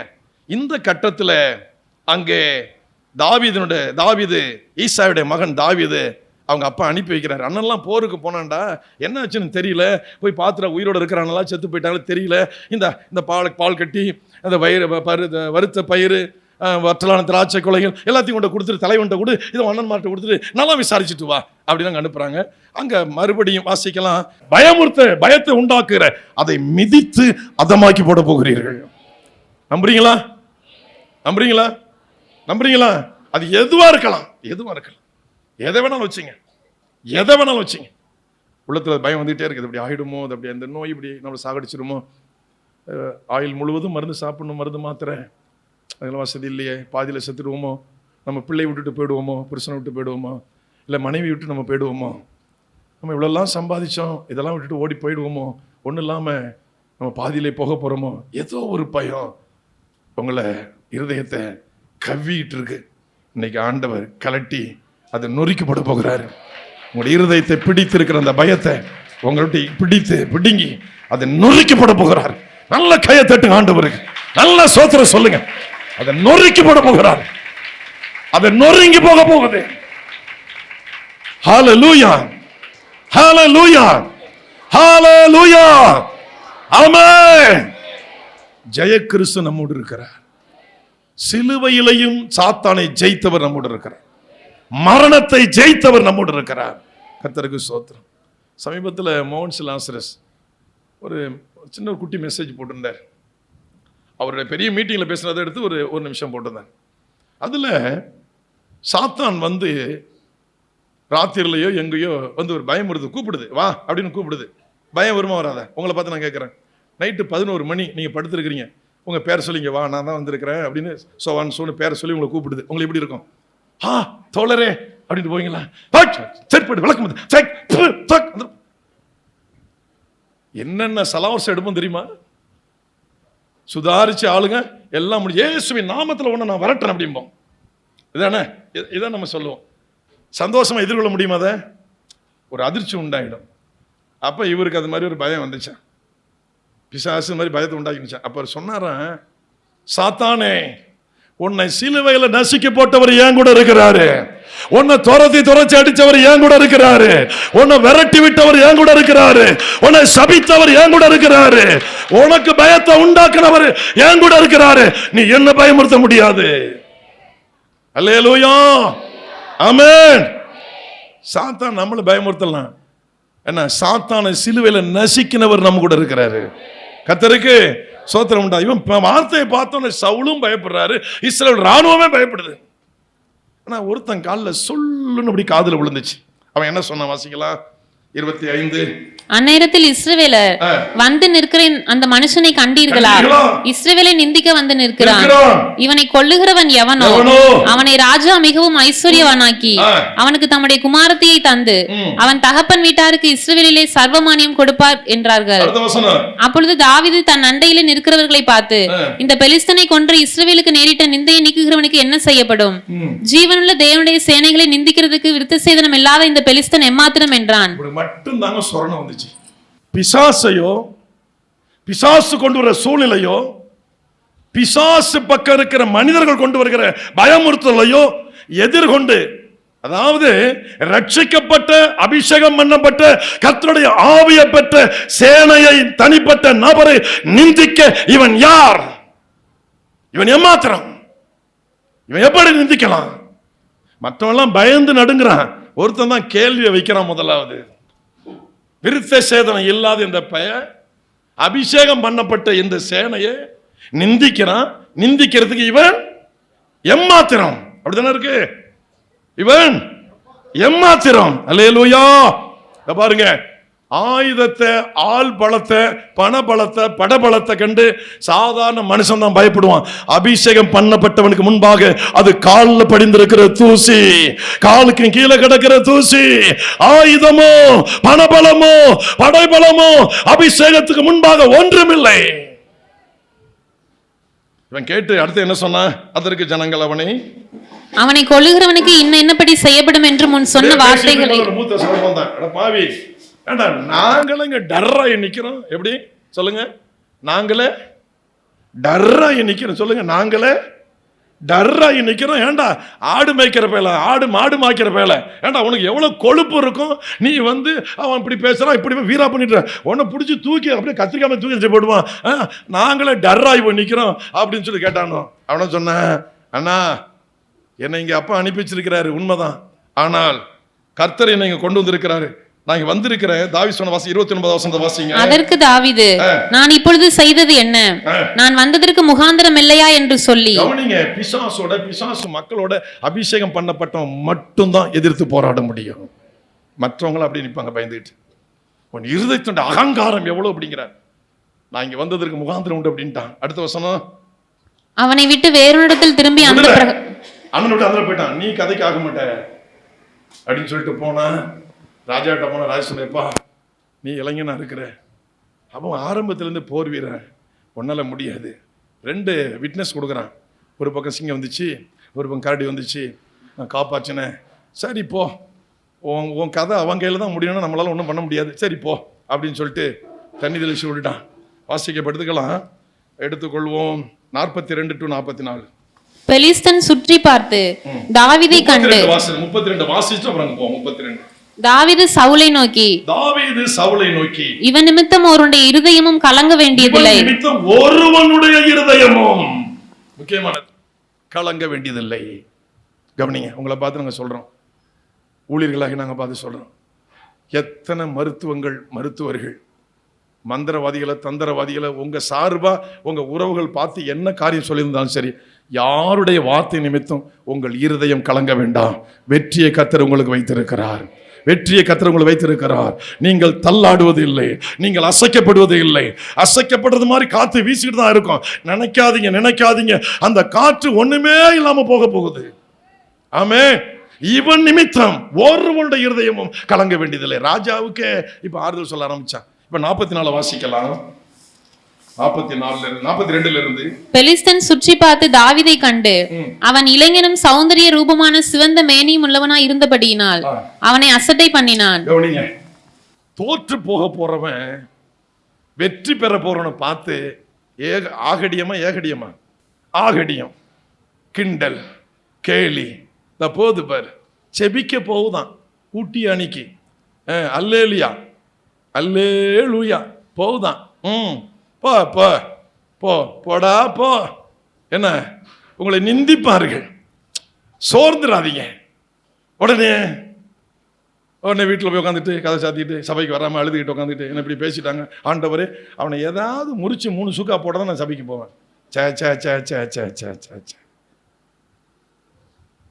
அவனை பார்த்துட்டு அற்பமா நினைக்கிறான். அந்த பாருங்க, யாரெல்லாம் அற்பமா நினைக்கிறாங்களோ உங்க கையால நல்லா பூசை வாங்க போறாங்கன்னு அர்த்தம். அற்பமா நினைக்கிறாங்க பாருங்க. நாய்க்குட்டி மாதிரி உங்களை யார் அற்பமா நினைக்கிறாங்களோ உங்க கையால பூசை காத்துக்கிட்டு இருக்கு. சொல்லுங்க, உங்க கையால பூசை காத்துக்கிட்டு இருக்கு. அல்லேலூயா. பூசை உளுந்தாதானே வழி தெரியும். உழுவ போகுது பாருங்க. வாசிக்கலாம் கீழே. பெலிஸ்தன் தாவீதை பார்த்து நீ தடிகளுடைய நிலத்தில் வர நான் நாயா என்று சொல்லி அவன் தன் தேவர்களை கொண்டு தாவீதை சபித்தான். அவன் சாமியை கொண்டு தாவீதை பேசுறான், சபிக்கிறான். அவன் தெய்வத்தை கொண்டு சபிக்கிறான். அடுத்தது. பின்னும் அந்த பெலிஸ்தன் தாவீதை பார்த்து என்னிடத்தில் வா, நான் உன் மாம்சத்தை ஆகாயத்து பறவைகளுக்கும் காட்டு மிருகங்களுக்கும் கொடுப்பேன் என்றார். வந்து மோதி பாரு. தலை இருக்காது, கால்கை இருக்காது சொல்றாங்கல்ல, நடக்குதுல ஊர்ல. அவங்களுக்கெல்லாம் இதுதான் நடக்க போகுது. இந்த என்ன பண்ணிட்டு இருக்கு அதான் நடக்க போகுது. வாசிங்க. இப்ப தாவீது என்ன சொன்னாரு? அதற்கு தாவீது பெலிஸ்தனை நோக்கி நீ பட்டயத்தோடும் ஈட்டியோடும் கேடகத்தோடும் இடத்தில் வருகிறாய். நானோ நீ நிந்தித்த இஸ்ரவேலுடைய ராணுவங்களின் தேவனாகிய சேனைகளுடைய கர்த்தரின் நாமத்தில் இடத்தில் வருகிறேன். நீ ஆயுதத்தோட வர்ற, நான் இயேசு கிறிஸ்துங்கிற நாமத்தோட வருகிறேன். நீ படைபலத்தோட வருகிற, நான் இயேசு கிறிஸ்துங்கிற நாமத்தின் பரிசுத்த ஆவியோட நான் வருகிறேன். அல்லேலூயா. நீ படையோட வர்ற, ஆயுதத்தோட வர்ற, நான் இயேசு கிறிஸ்துங்கிற நாமத்தோட வர. அவன் கர்த்தராகிய தேவனுடைய நாமம்னு சொல்லிட்டான். வாசிக்கலாம் கீழே. இன்றைய தினம் கர்த்தர் உன்னை என் கையில் ஒப்பு கொடுப்பார். கர்த்தர் பாருங்க, இன்றைய தினம் கர்த்தர் உன்னை என் கையில் ஒப்பு கொடுப்பார். நான் உன்னை கொன்று உன் தலையை உன்னை விட்டு வாங்கி பெலிஸ்தருடைய பாளையத்தின் பிணங்களை இன்றைய தினம் எப்படி வெட்ட போறான்னு தாவீதுக்கு வெளிப்பாடும் கிடையாது, தரிசனம் கிடையாது. விசுவாசத்துல அடிச்சு விடுறாரு. தாவீது தரிசனம் பார்த்தாரா? தாவீதுட்ட கர்த்தர் சொன்னாரா கோலியாத்துன்னு வருவான். அவன் அப்படி இமயமலை மாதிரி இருப்பான். வானத்துக்கு பூமிக்கு நீ சின்ன குட்டியை, ஒரு ஆட்டுக்குட்டியை போல தெரிவேன். உன்னை நிந்திப்பான். ஆனா நீ இப்படி சொல்லு, உன் தலையை நான் வெட்டு வேண்டான்னு சொல்லு, அவனை உன் கையில ஒப்பு கொடுக்க போறேன். கர்த்தர் தாவீதுட்ட வெளிப்படுத்தினாரா? இல்ல. விசுவாசத்தை அறிக்கை பண்றான் பாருங்க. நம்ம வாய் தாங்க நம்ம வாழ்க்கைக்கே காரணம். இந்த வாய் இருக்குல்ல, வாய் சொல்லுங்க, வாய் மாற போகுது. அல்லேலூயா. அவன் சொன்னாரே, உன்னை பிடிச்சி ஆகாயத்து பறவைகளுக்கு மிருகங்களுக்கு இறையா கொடுக்க போறான் அப்படின்னா. இவன் சொன்னா, நீ நிந்தித்த இஸ்ரவேல் தெய்வத்துடைய நாமத்துல நான் உன்கிட்ட வர்றேன், உன் தலையை வெட்டு வேண்டானா அப்படின்ட்டான். அல்லேலூயா. கர்த்தருக்கு உன்னை ஆண்டவர் என் கையில ஒப்பு கொடுப்பார் அப்படின்ட்டான். வாசிக்கலாம் கீழே. அதனால் இஸ்ரவேலில் தேவன் ஒருவர் உண்டு என்று பூலோகத்தார் எல்லாரும் அறிந்து கொள்வார்கள். கர்த்தர் பட்டயத்தினாலும் ஈட்டினாலும் ரட்சிக்கிறவர் அல்ல என்று இந்த ஜனக்கூட்டம் எல்லாம் அறிந்து கொள்ளும். கர்த்தருக்கு வந்து பட்டயம் தேவையில்ல, ஈட்டி தேவையில்ல, பரிசுத்தமும் பரிசுத்த ஆவி இருந்தா போதும். ஆமென் சொல்லுங்க. பரிசுத்தமும் பரிசுத்த ஆவி இருந்தா போதும் ஜெயிக்க. அல்லேலூயா. பட்டயம் வேண்டாம், ஈட்டி வேண்டாம், கேடகம் வேண்டாம். அல்லேலூயா சொல்லுங்க. பரிசுத்த ஆவி வேணும், அபிஷேகம் வேணும், அவ்வளவுதான் போதும். பூலோகத்துல எல்லாரும் அறிந்து கொள்ள போறாங்கடா அப்படின்ட்டான். அவ்வளவுதான். என்ன நடந்துச்சு? கர்த்தருடையது, அவர் உங்களை எங்கள் கையில் ஒப்பு கொடுப்பார் என்றான். அப்பொழுது அந்த பெலிஸ்தன் எழும்பி தாவீதுக்கு எதிராக கிட்டி வருகையில் தாவீது தீவிரமாய் அந்த சேனைக்கும் அந்த பெலிஸ்தனுக்கும் எதிராக ஓடி தன் கையை அடைப்பத்திலே போட்டு அதிலிருந்து ஒரு கல்லை எடுத்து, அதுல கவன்கள் இருக்கு, கூழாங்கல் கிடக்கு, 5 கூழாங்கல் கவன்கள். கல்டாபிட்டுமோம்ல, காக்காடிக்கிறது நம்ம பதில கல்டாபிட்டும், அது கவன்கள். அதை போட்டிருக்கான், அதை எடுத்து அந்த கல்லை எடுத்தான். அவன் பட்டயத்தோடு வர்றான். இவன் குருவி அடிக்கிறத வச்சு அடித்தா நெத்தியில் பதிந்தது, குப்பரை விழுந்தான். ஓடி போய் இவன்கிட்ட பட்டயம் இல்லை, அவன் பட்டயத்தை எடுத்து அவன் தலையை வெட்டி அவனை எல்லாரையும் சுற்றி ஓடி வந்தான். அல்லேலூயா, அல்லேலூயா, அல்லேலூயா. தேவனுக்கு முன்பாக நிற்கிற மனிதர்களுக்கு கவனிங்க, சவால்கள் நிறைய காத்திருக்கிறது. அப்போ நீங்கள் சொல்கிறீங்க, அப்போ தேவனுக்கு முன்னால் நீங்கள் நின்றுங்க பிரதர், நாங்கள் உங்கள் பின்னாடி நிற்கிறோம், சவாலை நீங்கள் சந்திச்சிங்க. ஏன்னா நாங்கள் ஏற்கனவே நூலாகி போய் தான் இங்கே வந்திருக்கிறோம். இதில் சவால் வேறு என்ன இருக்குன்னா, சாமி இதுக்கே எங்களால் மூச்சு விட முடியல, இதுக்கே ஆக்சிஜன் தேவைப்படுது எக்ஸ்ட்ரா. இதுக்கு மேலே அப்படின்னா சிலிண்டர் நாங்கள் கட்டிக்கிட்டு தான் அலையணும், மூச்சே முட்டி போடும். ரொம்ப சிலிண்டரை எங்கே கட்டிக்கணும்? தோளில் கட்டிக்கணும், அப்போ தான் தாக்கு பிடிக்கும் சாமி, அதனால வேண்டாம் அப்படின்னு சொல்கிற நீங்களாம் எழுந்திருக்க வேண்டாம். என் வழியாக ஒரு பெரிய கோழியாத்து என் சின்ன அற்பமான கையினால் அடிபட போறான்னா இதை விட நான் பாக்கியம் என்ன செஞ்சிருக்கணும்? அந்த சவால்களை நான் சந்தித்து ஆண்டோடைய நாமத்தை மகிமைப்படுத்த நான் எழுந்து நிற்கிறேன் அப்படின்னு சொல்ற நீங்க எழுந்து நில்லுங்க. உங்களுக்காக ஜெபிக்க போறேன். என்ன சவால் வந்தாலும் சரி கர்த்தருக்காக நான் நிற்க போகிறேன். கர்த்தர் என் வழியா வெளிப்படணும். கோலியாத்தை வீழ்த்த தாவீதுக்கு உதவி செய்தது போல எங்க பகுதியில் நிறைய கோலியாத்துகள் வீழ்த்தப்படணும், நிறைய அசுத்தாவிகள் எல்லாம் வீழ்த்தப்படணும், அசுத்தாடைய கிரிகள் அழிக்கப்படணும். ஒரு வசனத்தை வாசித்து நம்ம அப்படியே போகலாம். ஒரு வசனத்தை வாசி. அப்பொழுது இஸ்ரவேலரும் யூதா மனுஷரும் எழும்பி, ஆகையால் தாவீது பெலிஸ்தனண்டையில் ஓடி அவன் மேல் நின்று கவனிங்க, வீர முழக்கமிட்டவன் கீழே காலு கீழே கிடக்கிறான். எந்தெந்த பேய்கள், எந்தெந்த பிசாசுகள், எந்தெந்த துஷ்டர்கள் வீர வசனம் பேசினார்களோ அவர்களை சீக்கிரமாய் கர்த்தர் உங்கள் பாதங்களுக்கு ஒப்பு கொடுக்க போகிறார். அல்லேலூயா.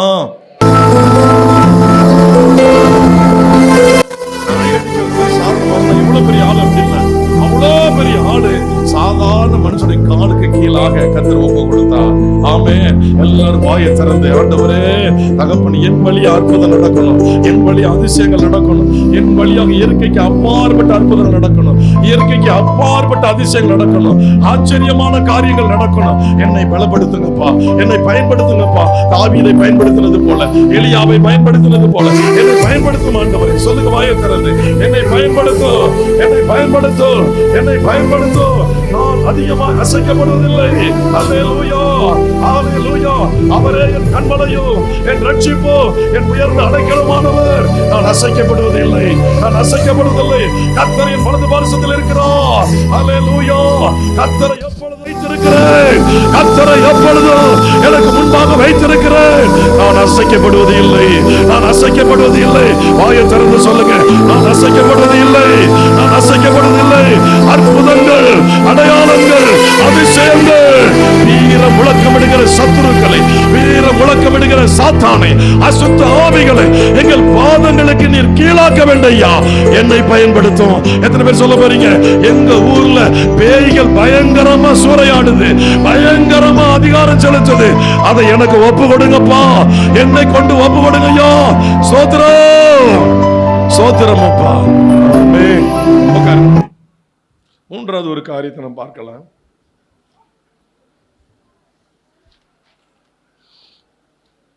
நீதிமொழிகள் 10வது அதிகாரம் 29-30.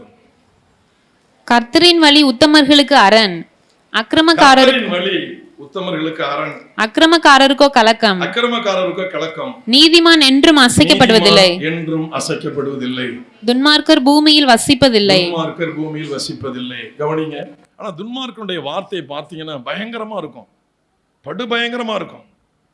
துன்மார்க்கனுடைய வார்த்தைகளை நாம எதிர்கொள்ளவே முடியாது, அவ்வளவு கஷ்டமா இருக்கும், ஜெயிக்கவே முடியாது போல தெரியும். ஆனால் துன்மார்க்கனுடைய முடிவை கர்த்தர் தம்முடைய கையில வைத்திருக்கிறார். ஹல்லேலூயா. நீதிமானுடைய வாழ்க்கையை கையில் வைத்திருக்கிறார். நீதிமான் என்றும் அசைக்கப்படுவது இல்லை. கர்த்தருக்கு ஸ்தோத்திரம். நீதிமொழிகள் 10:25 வாசிக்கலாம். 10:25. சுழல் காற்று கடந்து போவது போல் துன்மார்க்கன் கடந்து போவான், நீதிமானோ நித்திய அஸ்திபாரம் உள்ளவன். அஸ்திபாரம் உள்ளவன். அந்த அஸ்திபாரத்தை யாரும் பெயர்க்க முடியாது, அந்த அஸ்திபாரத்தை யாரும் உடைக்க முடியாது. நீதிமானோ நித்திய அஸ்திபாரம் உள்ளவன். நீதிமானுக்கு அஸ்திபாரம் போடுகிறவர் கர்த்தர். அல்லேலூயா, அல்லேலூயா. நீதி உத்தம மார்க்கத்தை தற்காக்கும். நீதிமானுடைய பிரயாசம் ஜீவனை உண்டாக்கும். நீதிமான் என்றும் அசைக்கப்படுவதில்லை. இன்னொரு வசனத்தோட நாம் வாசிக்கலாம். எடுத்துக்கொள்வோம். சங்கீதங்களின் புஸ்தகம் 37வது அதிகாரம் 9வது வசனம். பொல்லாதவர்கள் அறுப்புண்டு போவார்கள், கர்த்தருக்கு காத்திருக்கிறவர்களோ பூமியை சுதந்தரித்துக் கொள்வார்கள். 22. அவரால் ஆசீர்வதிக்கப்பட்டவர்கள் பூமியை சுதந்தரித்துக் கொள்வார்கள், அவரால் சபிக்கப்பட்டவர்களோ அறுப்புண்டு போவார்கள். யார் நிலை நிற்பா, யார் போய் சேர்வாங்க தெளிவா சொல்லுது பாருங்க. நம்ம அப்படிப்பட்ட நபரை பார்த்து அவங்களாம் நல்லா இருக்கிறாங்க, நம்ம தான் நல்லா இல்லை. இல்லை, அவங்களோட தெய்வம் இல்லை. உலகத்தை படைச்சவர் கஷ்டப்படுற உங்களோட இந்த தெய்வம் வாழ்ந்து கொண்டிருக்கிறார். அல்லேலூயா. உங்களோட வாழ்ந்து கொண்டிருக்கிறார். நீ அற்பமான நபர் தான், பெரிய செல்வ சீமான் அல்ல, பஞ்ச பிரதேசி தான், நல்ல வீடு கூட இல்லை. ஆனால் உங்கள் வீட்டுக்குள்ள உங்களோட அவர் வாழ்ந்து கொண்டிருக்கிறார். கர்த்தருக்கு பெரிய பளிங்கு கற்களால் கட்டப்பட்ட மாளிகையில் இயேசு இல்லை, சாதாரண கூரை வீட்டில் இருக்கிற உங்கள் வீட்டில் அவர் இருக்கிறாரு. கர்த்தருக்கு ஸ்தோத்திரம் உண்டாவதாக. இன்னொரு வசனத்தை வாசிக்கலாம். 25. நான் இளைஞனாய் இருந்தேன், முதிர் வயதுள்ளவனும் ஆனேன், ஆனாலும் நீதிமான் கைவிடப்பட்டதையும் அவன் சந்ததி அப்பத்துக்கு இறந்து திரிகிறதையும் நான் காணவில்லை. நீதிமான் கைவிடப்பட்ட சந்ததி அப்பத்துக்கு இறந்து திரிகிறதை காணவில்லை. 27. தீமையை விட்டு விலகி நன்மை செய், என்றென்றைக்கும் நிலைத்திருப்பாய். என்றென்றைக்கும் அசைக்கப்படாமல் நிலைத்திருப்பாய். தீமையை விட்டு நன்மை செய். 29வது வசனம். நீதிமான்கள் பூமியை சுதந்தரித்துக் கொண்டு என்றைக்கும் அதிலே வாசமாய் இருப்பார்கள். தள்ளாட மாட்டாங்க, அசைக்கப்பட முடியாது. அவளை யாரும் அசைக்க முடியாது. நீங்க நீதிமான் என்பது மெய்யானால் உங்களுடைய அஸ்திபாரம் உறுதியா இருக்கும். உங்களுக்கு எத்தனை பேர் போரிட வந்தாலும் சரி, கர்த்தர் எல்லாரையும் விலக்கி விட்டுருவார். எல்லாவற்றையும் கர்த்தர் விலக்கி விட்டுருவார். உங்களை அந்த இடத்துல நிரந்தரமா வாழ வைப்பார். யாரா இருந்தா. ஆமா, எவ்வளோ பெரிய கோடீஸ்வரனா இருக்கட்டும், எவ்வளோ பெரிய மோசமான ஆளாக இருக்கட்டும், நீதிமானுக்கு முன்பாக அவங்க நிற்கவே முடியாது. இன்னொரு வசனத்தை வாசிக்கலாம். 32. துன்மார்க்கன் நீதிமான் மேல் கண் வைத்து அவனை கொல்ல வகை தேடுகிறான். துன்மார்க்கன் நீதிமான் மேல் கண் வைத்து அவனை கொல்ல வகை தேடுகிறான். கர்த்தரோ அவன் இவன் கையில் விடுவதில்லை. கர்த்தரோ அவனை இவன் கையில் விடுவதில்லை. அவனை இவன் கையில் விடுவதில்லை. கவனிங்க, துன்மார்க்கன் கையில நீதிமானை கர்த்தர் விடவே மாட்டார். வாசிக்கலாம். 39-40. நீதிமான்களுடைய ரட்சிப்பு கர்த்தரால் வரும், இக்கட்டு காலத்தில் அவரே அவர்கள் அடைக்கலாம். கர்த்தர் அவர்களுக்கு உதவி செய்து அவர்களை விடுவிப்பார். அவர்கள் அவரை நம்பியிருக்கிறபடியால் அவர்களை துன்மார்க்கருடைய கைக்கு தப்புவித்து ரட்சிப்பார். அல்லேலூயா. நல்லா கவனிங்க, நீதிமான் என்றும் அசைக்கப்படுவதில்லை. கர்த்தருக்கு ஸ்தோத்திரம் உண்டாவதாக. நீங்க யாத்ராகமம் 2வது அதிகாரம் 11-15. மோசே பெரியவனான காலத்தில் அவன் தன் சகோதரரிடத்தில் போய் அவர்கள் சுமை சுமக்கிறதை பார்த்து தன் சகோதரராகிய எபிரேயரில் ஒருவனை ஒரு எகிப்தியன் அடிக்கிறதை கண்டு அங்குமிங்கும் பார்த்து ஒருவரும் இல்லை என்று அறிந்து எகிப்தியனை வெட்டி அவனை மணலிலே புதைத்து போட்டான். அவன் மறுநாளிலும் வெளியே போனபோது எபிரேய மனுஷர் 2 சண்டை பண்ணி கொண்டிருந்தார்கள். அப்பொழுது அவன் அநியாயம் செய்கிறவனை நோக்கி, நீ உன் தோழனை அடிக்கிறது என்ன என்று கேட்டான். அநியாயம் செய்கிறவனை பார்த்து நீ இப்படி செய்யலாம்னு கேட்டா, அப்ப இவன் நீதிமானா துன்மார்க்கனா? மோசே நீதிமானா துன்மார்க்கனா? சொல்லுங்க. மோசே யாரு? நீதிமான். இந்த நீதிமான் நீங்க 7வது அதிகாரத்துல 6வது வசனத்திலிருந்து 12வது வசனம் வரை அங்கே மோசேயும் ஆரோனும் கர்த்தர் தங்கள் கட்டளையிட்டபடியே செய்தார்கள். அவர்கள் பார்வோனோட பேசும்போது மோசேக்கு 80 வயதும் ஆரோனுக்கு 83 வயதுமா இருந்தது. கர்த்தர் மோசேயும் ஆரோனையும் நோக்கி, உங்கள் பட்சத்திற்கு ஒரு அற்புதம் காட்டுங்கள் என்று பார்வோன் உங்களோட சொன்னால். நீ போன ஒரு அற்புதம் காட்டுன்னு சொல்லுவான், உன் கையில் இருக்கிற கோலை கீழே போடு, அது பாம்பா மாறும் அப்படிங்கிறார். அங்க அரண்மனையில் இருக்கிற மந்திரவாதிகளும் கோலை போடுறான், அதுவும் பாம்பா மாறுது. ஆனால் மோசேயுடைய கோல், ஆரோனுடைய கோல் எல்லாருடைய கோலையும் விழுங்கிற்று. கர்த்தருக்கு ஸ்தோத்திரம் உண்டாவதாக. வாசிங்க கீழே. கர்த்தர் சொல்லியிருந்தபடி பார்வோனின் இருதயம் கடினப்பட்டது, அவர்களுக்கு செவி கொடாமற் போனான். தொடர்ந்து 14வது அதிகாரம் 14வது வசனம், அதை பிற்பகுதி எழுதி மட்டும் வச்சீங்க. நீங்க வாசிக்கிற பொழுது அங்கே அரண்மனையில ஜெயித்தது மோசே ஜெயித்தான், பார்வோன் தோற்று போனான். கர்த்தருக்கு ஸ்தோத்திரம் உண்டாவது. நீதிமான் நித்திய அஸ்திபாரம் உள்ளவன். நீதிமான் என்றும் அசைக்கப்படும். நீங்கள் நேர்மையாக நடங்க, நீதியாக நடங்க, ஒழுங்காக நடங்க, கர்த்தருக்கு பயந்து நடங்க, வேதத்தை வாசிங்க, தினமும் ஜெபம் பண்ணுங்க, ஆண்டவரை பற்றி எல்லாருக்கும் சொல்லுங்க. முடிந்த அளவு ஆத்தும ஆதாயம் பண்ணுங்க. ஒரு நபரு கூட சொல்ல வாய்ப்பு இல்லையா, வீட்டில் இருந்தபடியே குடிகாரர்களுக்கெல்லாம் ஜெபம் பண்ணுங்க, கொள்ளைக்காரர்களுக்கு ஜெபம் பண்ணுங்க, பாவத்தில் வாழ்கிற மக்களுக்காக ஜெபம் பண்ணுங்க, மருத்துவமனையில் கிடக்கிற மக்களுக்காக ஜெபம் பண்ணுங்க, ஆதரவற்ற அனாதைகளுக்காக ஜெபம் பண்ணுங்க. உங்க ஜெபத்தில் அந்த நபர்களுக்கு ஆண்டவர் அற்புதம் செய்வார். கர்த்தருக்கு ஸ்தோத்திரம் உண்டாவதா. இதெல்லாம் நீங்கள் செய்து வந்தால் நீங்கள் நீதிமான்கள். காலையில் 5 மணிக்கெல்லாம் உங்கள் வீட்டில் ஜெப சத்தத்தை உண்டாக்குங்க. 5 மணிக்கெல்லாம் ஸ்தோத்திர சத்தத்தை எழுப்புங்க. 5 மணிக்கெல்லாம் முழங்கால் பழிடுங்க. 5 மணிக்கெல்லாம் உங்களுடைய வீட்டில் ஜெபத்தை ஆரம்பிங்க. குறைந்தபட்சம், மிக குறைந்தது. நீ 4 மணிக்கு ஜெபம் பண்ண சொல்ல, அது உங்களுடைய தனிப்பட்ட விருப்பம், தியாகம். 4:30 பண்ணுறீங்களா, தியாகம். நாளை முழுக்காக ஜெபம் நடக்குது, அது தியாகம். சில பேர் 3 மணிக்கு ஜெபம் பண்ணுறீங்களா, அது அதிக தியாகம். அதை நான் தடை பண்ணல, அதை வேண்டான்னு சொல்லலை. அதெல்லாம் பண்ண முடியல, 5 மணிக்காவது முட்டி போடுங்க. 4:50க்கு எழுந்து 10 நிமிஷத்தில் உங்களுடைய காலை கடன்களை வேலையெல்லாம் முடித்து 4:55 5க்குள்ள முட்டி போட்டு ஜெபம் பண்ண ஆரம்பிங்க. நீங்கள் நீதிமான் லிஸ்ட்டில் வருவீங்க. உங்களை கர்த்தர் காப்பார். நீ யாருக்கு கை நீட்டுறீங்களோ அங்கெல்லாம் அற்புதம் நடக்கும். எந்த இடத்துல கை நீட்டலங்க அற்புதம் நடக்கும். கோலை நீட்டினா தரையில் அக்கினி ஓடும். அல்லேலூயா, அல்லேலூயா. தீங்கு செய்கிற அநியாயம் செய்கிறவனை பார்த்து நீ இப்படி செய்யலாமா? நீதிமானால தான் கேட்க முடியும், அநியாயம் செய்யாதுன்னு சொல்ல முடியும். நீதியை செய்யாதவங்களை சொல்ல முடியாது. அப்ப நீதிமானுடைய வார்த்தைக்கு தேவன் காத்திருக்கிறார். நீதிமானுடைய ஜெபத்திற்கு தேவன் காத்திருக்கிறார். யாக்கோபு 5வது அதிகாரம் 14-15 நினைக்கிறேன். எலியா நம்மை போடல பாடுள்ள மனுஷனாக இருந்தோம், அவன் கருத்தாய் ஜெபம் பண்ணினான். 3 ஆண்டுகள் 6 மாதம் 3.5 ஆண்டுகள் வானம் மழையை கொடாமல் இருந்தது. அவன் மறுபடியும் ஜெபம் பண்ணினான், வானம் மழையை தந்தது. கீழே என்ன ஜெபம் பண்ணி கீழே வாசிங்க. உங்களில் ஒருவன் வியாதிப்பட்டான்,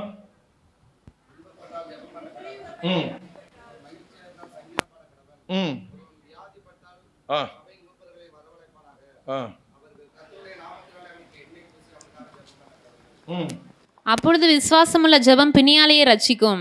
கர்த்தர் அவனை எழுப்புவார். அவன் பாவம் செய்தவனானால் அது அவனுக்கு மன்னிக்கப்படும். நீங்கள் சொஸ்தமடையும்படிக்கு உங்கள் குற்றங்களை ஒருவருக்கொருவர் அறிக்கையிட்டு ஒருவருக்காக ஒருவர் ஜெபம் பண்ணுங்கள். நீதிமான் செய்யும் ஊக்கமான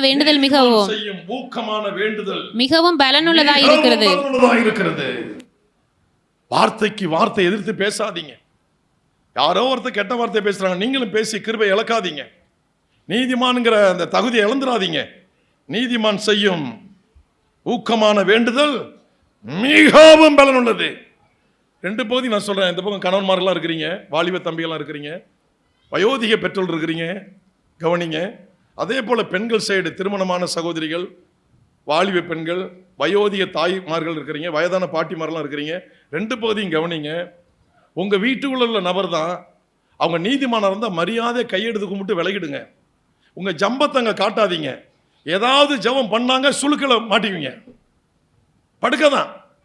உங்க வீட்டில் இருக்கிற நீதிமான் மனம் புண்பட்டால், தங்கச்சி ஏல போடா, உன்னை பத்தி தெரியும் அம்மாடே, அவ்வளவுதான் உனக்கு இறுதி மரியாதை, ஜாக்கிரதை சொல்லிவிட்டேன். நீதிமான் செய்யும் ஊக்கமான ஜெபம், அந்த நபருடைய அருமை உங்க வீட்டு உலகமே தெரியாம இருக்கலாம். அந்த நபர் தேவனுடைய பார்வையில் நீதிமான். அது வயதான பாட்டியோ, நேற்று திருமணமான தங்கச்சியோ, கடந்த ஆண்டு குழந்தை பெற்ற தாயோ, யாரோ வேண்டுமானால் இருக்கலாம். தேவனுடைய பார்வையில் அவர்கள் நீதிமான் என்பது மெய்யானால் ஒழுங்கு மரியாதையா வாயை மூடிட்டு போயிடுது. இல்ல உன் வாழ்க்கை சட்னி தான். 2 பக்கம் சொல்றேன். பாகுபாடும் நான் பேசல, பட்சபாதம் வச்சு நான் பேசல. இந்த பக்கம் நீதிமான் இருந்தா சல்யூட் சார், வணக்கம் சார், ஜெபம் பண்ணீங்க அப்படின்னு சொல்லிடுங்க. இந்த பக்கம் இருந்தா மேடம் என்ன பண்ணுங்க, ஒரு வணக்கம் அப்படின்னு சொல்லிட்டு போயிட்டீங்கன்னா தப்பிக்கலாம். என்ன செய்யலாம்? உன்னை பத்தி தெரியாது, என்ன புதுசா போயினா அந்த ஆளு நம்ம கூத்து கட்டி அடிச்சுக்கிட்டு இருக்கிறான், நீ நம்ம பெரிய ஜெப வீராங்க நம்ம அப்படின்னு பாரு. அங்க இருந்து ஒரு குரலும் ஓய் முடிஞ்சு போச்சு, அவ்வளவுதான். பீஸ் கேரியர் பிடிக்கிறார். நீதிமான் செய்யும், வாசிங்க வசனத்தை, ஊக்கமான ஜெபம் மிகவும் பலனுள்ளதா இருக்கிறது. மிகவும் பலனுள்ளதா இருக்குன்னா நம்ம ஜம்பத்தை கொஞ்சம் அடக்கிக்கணும். நான் ஆம்பளை, நான் சம்பாதிக்கிறேன். ஏய் நீ சம்பாதிச்சால் நான் தாண்டா நடத்துறேன் குடும்பத்தை, உனக்கு என்னடா தெரியும்? நல்லது இல்லை. நீதிமானுக்கு விரோதமா வாயை திறக்கிறது நல்லதில்லை. வேண்டாம். கரண்டோட விளையாட வேண்டாம், மின்சாரத்தோட விளையாட வேண்டாம், ஒதுங்கிக்கிறது நல்லது.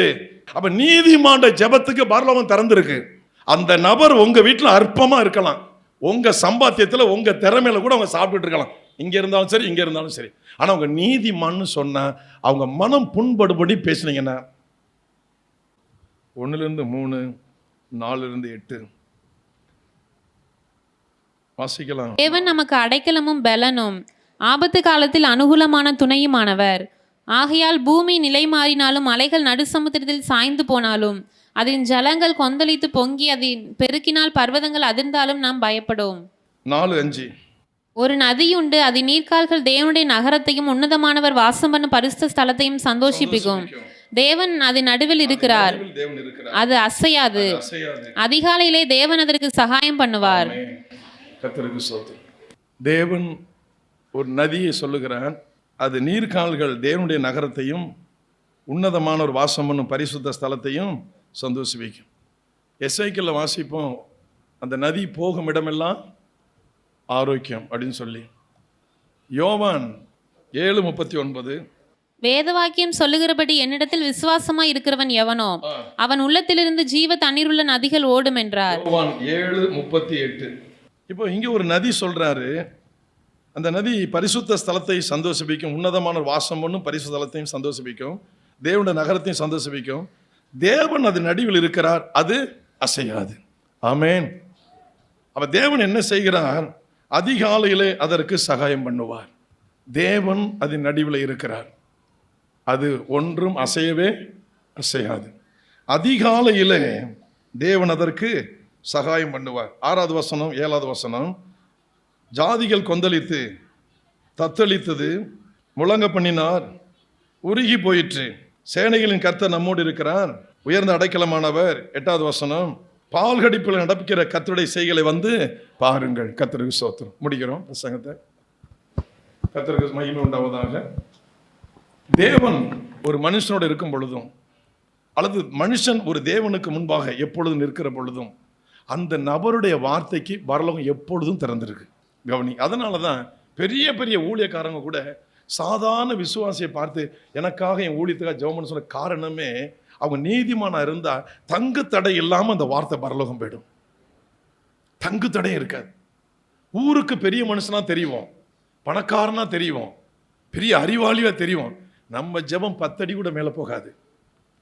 அந்த நீதிமன்ற லிஸ்ட்டில் இருக்க மாட்டோம்.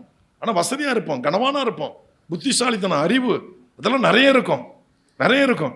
அது ஜெபத்தை மேலே கொண்டு போகாது. அந்த நீதிமான் அப்படிங்கிற அந்த வார்த்தையை நீங்கள் உள்ளே வந்துட்டீங்கன்னா உங்கள் ஜெபத்துக்கு 24 மணி நேரமும் உங்களுடைய மூச்சு சரீரத்தட்டு போகும் நிமிடம் வரை உங்களுக்காக பரலோகம் திறந்திருக்கும். நீங்கள் யார் யாருக்கெல்லாம் ஜெபம் பண்ணுறீங்களோ அந்த ஜெபம் கேட்கப்படும். கடைசி ஒரு சாட்சி சொல்ல நான் முடிக்கிறேன். என்னுடைய மகன் தம்பி சாம் இருக்கிறான். ஒரு நிமிஷம் எழுந்திரிப்பா. அவன் சாட்சி சொல்லுவான்னு நினச்சேன், சாட்சி சொல்ல. கடந்த நாள் புதன்கிழமை திருத்தங்கூரில் ஊழியம் முடிச்சுட்டு நான் திரும்புகிறேன். சுராமணியில் குமார் பிரதர் சொன்னாங்க, நான் இங்கே தான் இருக்கிறேன், திருவாரூர் போகலை, சரி ஒரு 7 நிமிஷத்தில் வரேன் அப்படிங்கிறேன். இந்த 7 நிமிஷம் கேப்பில் இவன்ட்டு எனக்கு ஃபோன் வருது. அந்த ஃபோன் ரொம்ப அதிர்ச்சியான ஃபோனு. நான் சாம் பேசுகிறேன், டாடி சாம் பேசுகிறேன். யாருங்க நீங்கள் அப்படிங்கிறேன். பிரைஸ் நாள் சொல்லுங்கள் அப்படிங்கிறேன். ஏன்னா குரல்லாம் மறந்து போச்சு. சொல்லுங்கள் டாடி, நான் சாம் பேசுகிறேன். சொல்லுங்கள், யார் எங்கேருந்து பேசுகிறீங்க? ஊரை சொல்கிறேன். மறுபடியும் சொன்னேன், சொல்லுப்பா அப்படிங்கிறேன். சொல்கிறேன், அந்த மாதிரி ஹாஸ்பிட்டலில் அட்மிஷன் ஆகிருக்கிறேன், நான் இந்த வீடியோ காலில் நான் பேசுகிறேன் பாருங்கள். நான் நம்பலை, ஹார்ட் அட்டாக் வந்துட்டு. கேட்குறேன், உனக்கு எப்படா அட்டாக் வந்துச்சு, வராதே உனக்கு அப்படிங்கிறேன். இல்லை எனக்கு ஹார்ட் அட்டாக் வந்துட்டு ரொம்ப சீரியஸான நிலையில் இருக்கிறேன், ஆஞ்சியோ பண்ணணும்னு சொல்லிட்டாங்க, 1/2 மணி நேரம் ஒரு இடத்துல பண்ணலன்னா உயிர் போயிடும். அந்த டாக்டர் பேசுகிறாரு.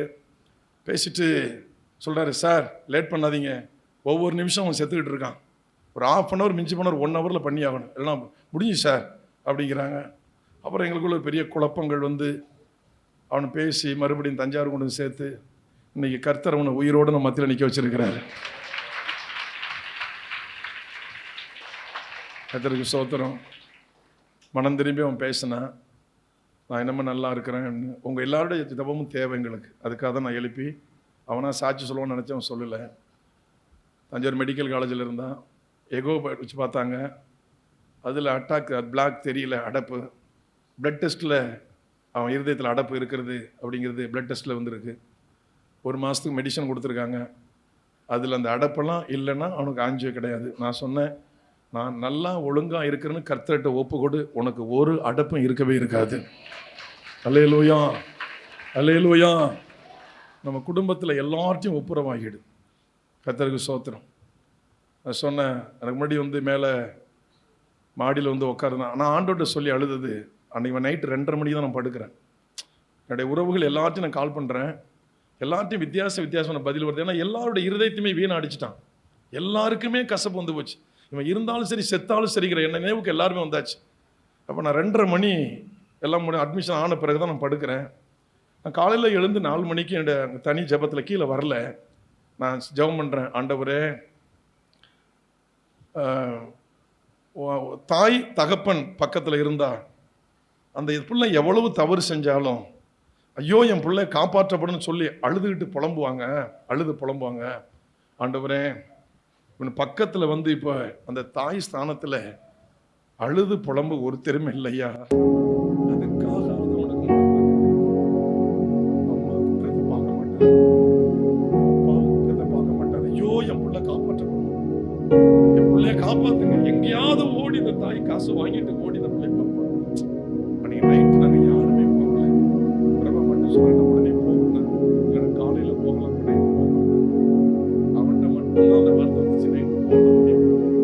யாரும் எங்கள் குடும்பத்தை சார்ந்தவங்க யாருமே சொல்ல.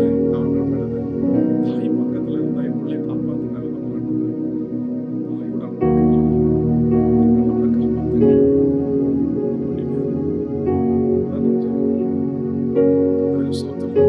எல்லாருடைய ஜெபத்தை கேட்டு நீங்க அவன் ஆண்டவர் உயிரோட வச்சிருக்கிறாரு.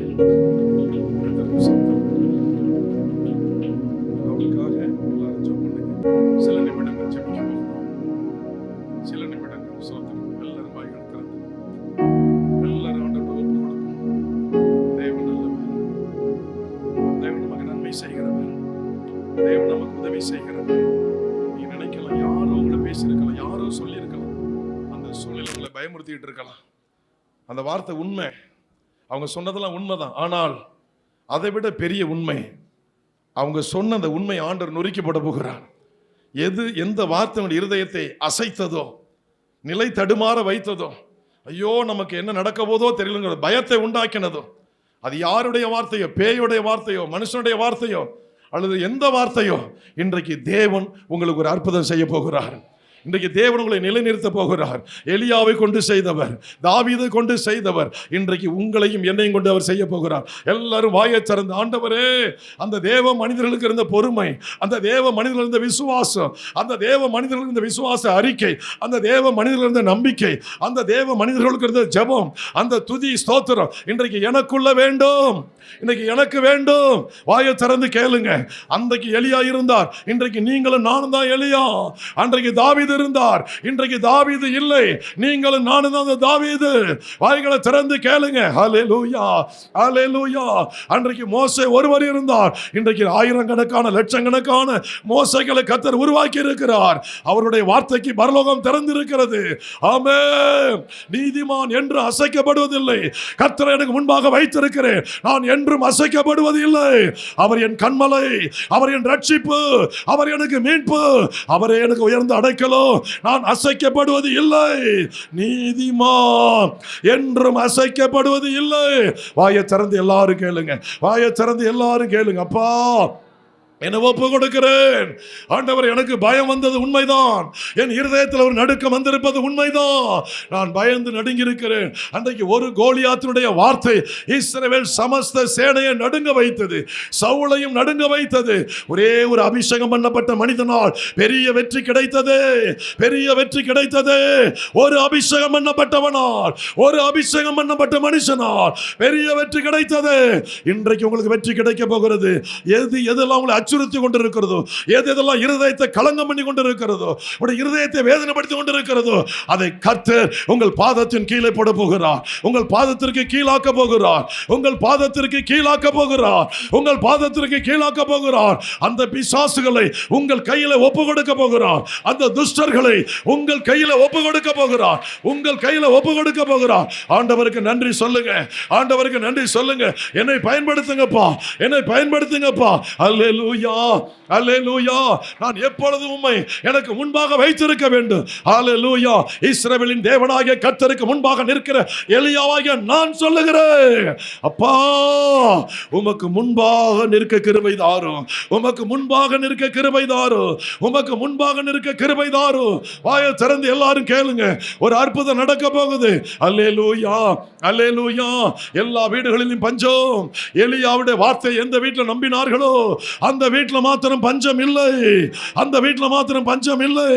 எலியாவை யார் ஏற்றுக்கொண்டார்களோ, ஊழியக்காரனை யார் ஏற்றுக்கொண்டார்களோ அந்த வீட்டில் பஞ்சம் இல்லை. அந்த வீட்டில் பஞ்சம் இல்லை. அருமையான தேவனுடைய பிள்ளைகளே, உங்களை சுற்றிலும் வேதனை இருக்கும். உங்க வீட்டுக்குள்ள அது வராது. உங்க வீட்டுக்குள்ள வராது. அல்லேலூயா. மாவு செலவழிந்து போகாது. எண்ணெய் குறையாது. உயிர் மீட்சி உண்டாகும். உங்க வார்த்தையில உயிர் மீட்சி உண்டாகும். உங்க சத்தத்தை தேவன் கேட்டுக்கொண்டிருக்கிறார். உங்க சத்தத்திற்கு பரலோகம் திறந்திருக்கிறது. பரலோகம் திறந்திருக்கிறது. அல்லேலூயா, அல்லேலூயா. செத்து போன பிள்ளை எலியாவின் சத்தத்தை கேட்ட தேவன் அந்த பிள்ளையை உயிரோடு எழுப்பினார். உங்க சத்தத்தை கேட்டு ஆயிரக்கணக்கான மக்களை தேவன் எழுப்ப போகிறார். லட்சக்கணக்கான குடும்பங்களை எழுப்ப போகிறார். என் அன்பு தேவனுடைய பிள்ளைகளே, உங்க சத்தத்தை கேட்டு உங்க பகுதியில் பல நூறு குடும்பங்கள் உயிர் பெற போகிறது, ரட்சிக்கப்பட போகிறது, மீட்கப்பட போகிறது. அல்லேலூயா, அல்லேலூயா.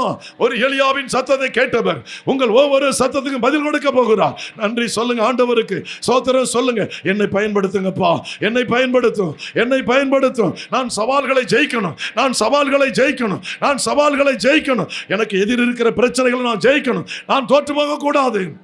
அல்லேலூயா, அல்லேலூயா. நன்றி அப்பா, நன்றி ஆண்டவரே, நன்றி தகப்பனே, நன்றி ஆண்டவரே. ஒரே ஒரு கோலியாத்தை தாவீதை கொண்டு வீழ்த்தினார். ஒரு ராணுவ வீரனால வீழ்த்த முடியவில்லை. ராஜா பயந்து கிடக்கிறான். தளபதிகள் எல்லாரும், எல்லா போர்படை ராணுவ வீரர்கள் எல்லாரும் பயந்து கிடக்கிறார்கள். ஒரே ஒரு அபிஷேகம் பண்ணப்பட்டவனால மாபெரும் வெற்றி கிடைத்தது. உங்களை கொண்டு உங்க பகுதிக்கு வெற்றி கிடைக்க போகிறது. உங்களை கொண்டு உங்க ஜெபத்தை கொண்டு பெரிய வெற்றி கிடைக்க போகிறது. பெரிய வெற்றி கிடைக்க போகிறது. பெரிய வெற்றி கிடைக்க போகிறது. பெரிய வெற்றி கிடைக்க போகிறது. அல்லேலூயா. நீதிமான் செய்யும் ஜெபம் அதிக பலனுள்ளதாக இருக்கிறது. நீதிமானுடைய ஊக்கமான ஜெபம் அதிக பலனுள்ளதா இருக்கிறது. உங்க ஜெபத்திற்கு பரலோகம் திறந்திருக்கு. நீங்க எப்போ வாய் திறந்தாலும் சரி, பரலோகத்திலிருந்து உடனே பதில் வரும். உடனே பதில் வரும். உடனே பதில் வரும். உங்களை கொண்டு ஆண்டவர் பூமியில் அற்புதங்களை செய்ய போகிறார். உங்கள் வார்த்தையை கொண்டு. அல்லேலூயா, அல்லேலூயா. எலியா ஒன்றே ஒன்று சொன்னான். இடிந்து போன பலிபீடத்தை கட்டினவன், இஸ்ரவேல் என்று பெயரிட்டவன், அதில் சந்து சந்தாக காளையை வெட்டி விறகுகளை அடுக்கி வைத்து தண்ணீரை ஊற்றினவன் சொன்னான், முற்பிதாக்களின் தேவனே, நான் நம்முடைய ஊழியக்காரன் என்பதை, வேலைக்காரன் என்பதை, இதையெல்லாம் வார்த்தையின்படி செய்தேன் என்பதை சுற்றி இருக்கிற ஜனங்கள் காணும்படி செய்யும். வானத்திலிருந்து அக்கினி இறங்கி வந்தது. அன்பு தேவனுடைய பிள்ளைகளே, உங்க ஜெபத்தில் உங்க பகுதியில் அக்கினி பிரத்யட்சமா இறங்கி வரப்போகுது. வெளி மக்கள் பார்க்கும்படி, வெளி ஜனங்கள் பார்க்கும்படி, எல்லா மக்களும் பார்க்கும்படி, எல்லா ஜனங்களும் பார்க்கும்படி, எல்லா மக்களும் பார்க்கும்படி பிரத்யோகமாய், பிரத்யோகமாய், பிரத்யோகமாய் உங்கள் ஜெபத்தில் அக்கினி இறங்கி வரப்போகிறது. அல்லேலூயா, அல்லேலூயா. மந்திரவாதிகள் வெட்கப்பட்டு போக போகிறார்கள். மந்திரவாதிகள் வெட்கப்பட்டு போக போகிறார்கள். ஒரே ஒரு தேவ மனுஷன் 450 பாகால் தீர்க்கதரிசிகள், 400 தோப்புகளின் தீர்க்கதரிசிகள், 850 பேர் மந்திரவாதிகள். ஒரே ஒரு தேவ மனுஷனை கொண்டு கர்த்தர் வீழ்த்தினார். நம்ம பகுதியில் எத்தனை மந்திரவாதிகள் செயல்பட்டாலும் சரி, எத்தனை மந்திர தந்திரங்கள் செயல்பட்டாலும் சரி, உங்க ஜெபத்தில் தவிடுபடியாக போகுது. கர்த்தருடைய நெருப்பு இறங்கி நீங்கள் தேவ பிள்ளை என்பதை நிரூபிக்க போகிறது. நீங்கள் தேவ மனுஷன் என்பதை நிரூபிக்க போகிறது. எல்லாரும் ஆண்டவருக்கு ஸ்தோத்திரம் சொல்லுங்க. அந்த அபிஷேகம் என் மேல இறங்கணும் ஐயா, என் வழியா வெளிப்படணும். அந்த அக்கினி வெளிப்படணும். அந்த அக்கினி வெளிப்படணும். ஸ்தோத்திரம், ஸ்தோத்திரம் அப்பா. மோசையை கொண்டு ஒரு அற்புதம் அல்ல, பல அற்புதங்களை செய்தார். பல அற்புதங்களை செய்தார். யாத்திராகமம் 14:14 பிற்பகுதியோட எதிராளிகள் அத்தனை பேருக்கு முடிவு உண்டானது.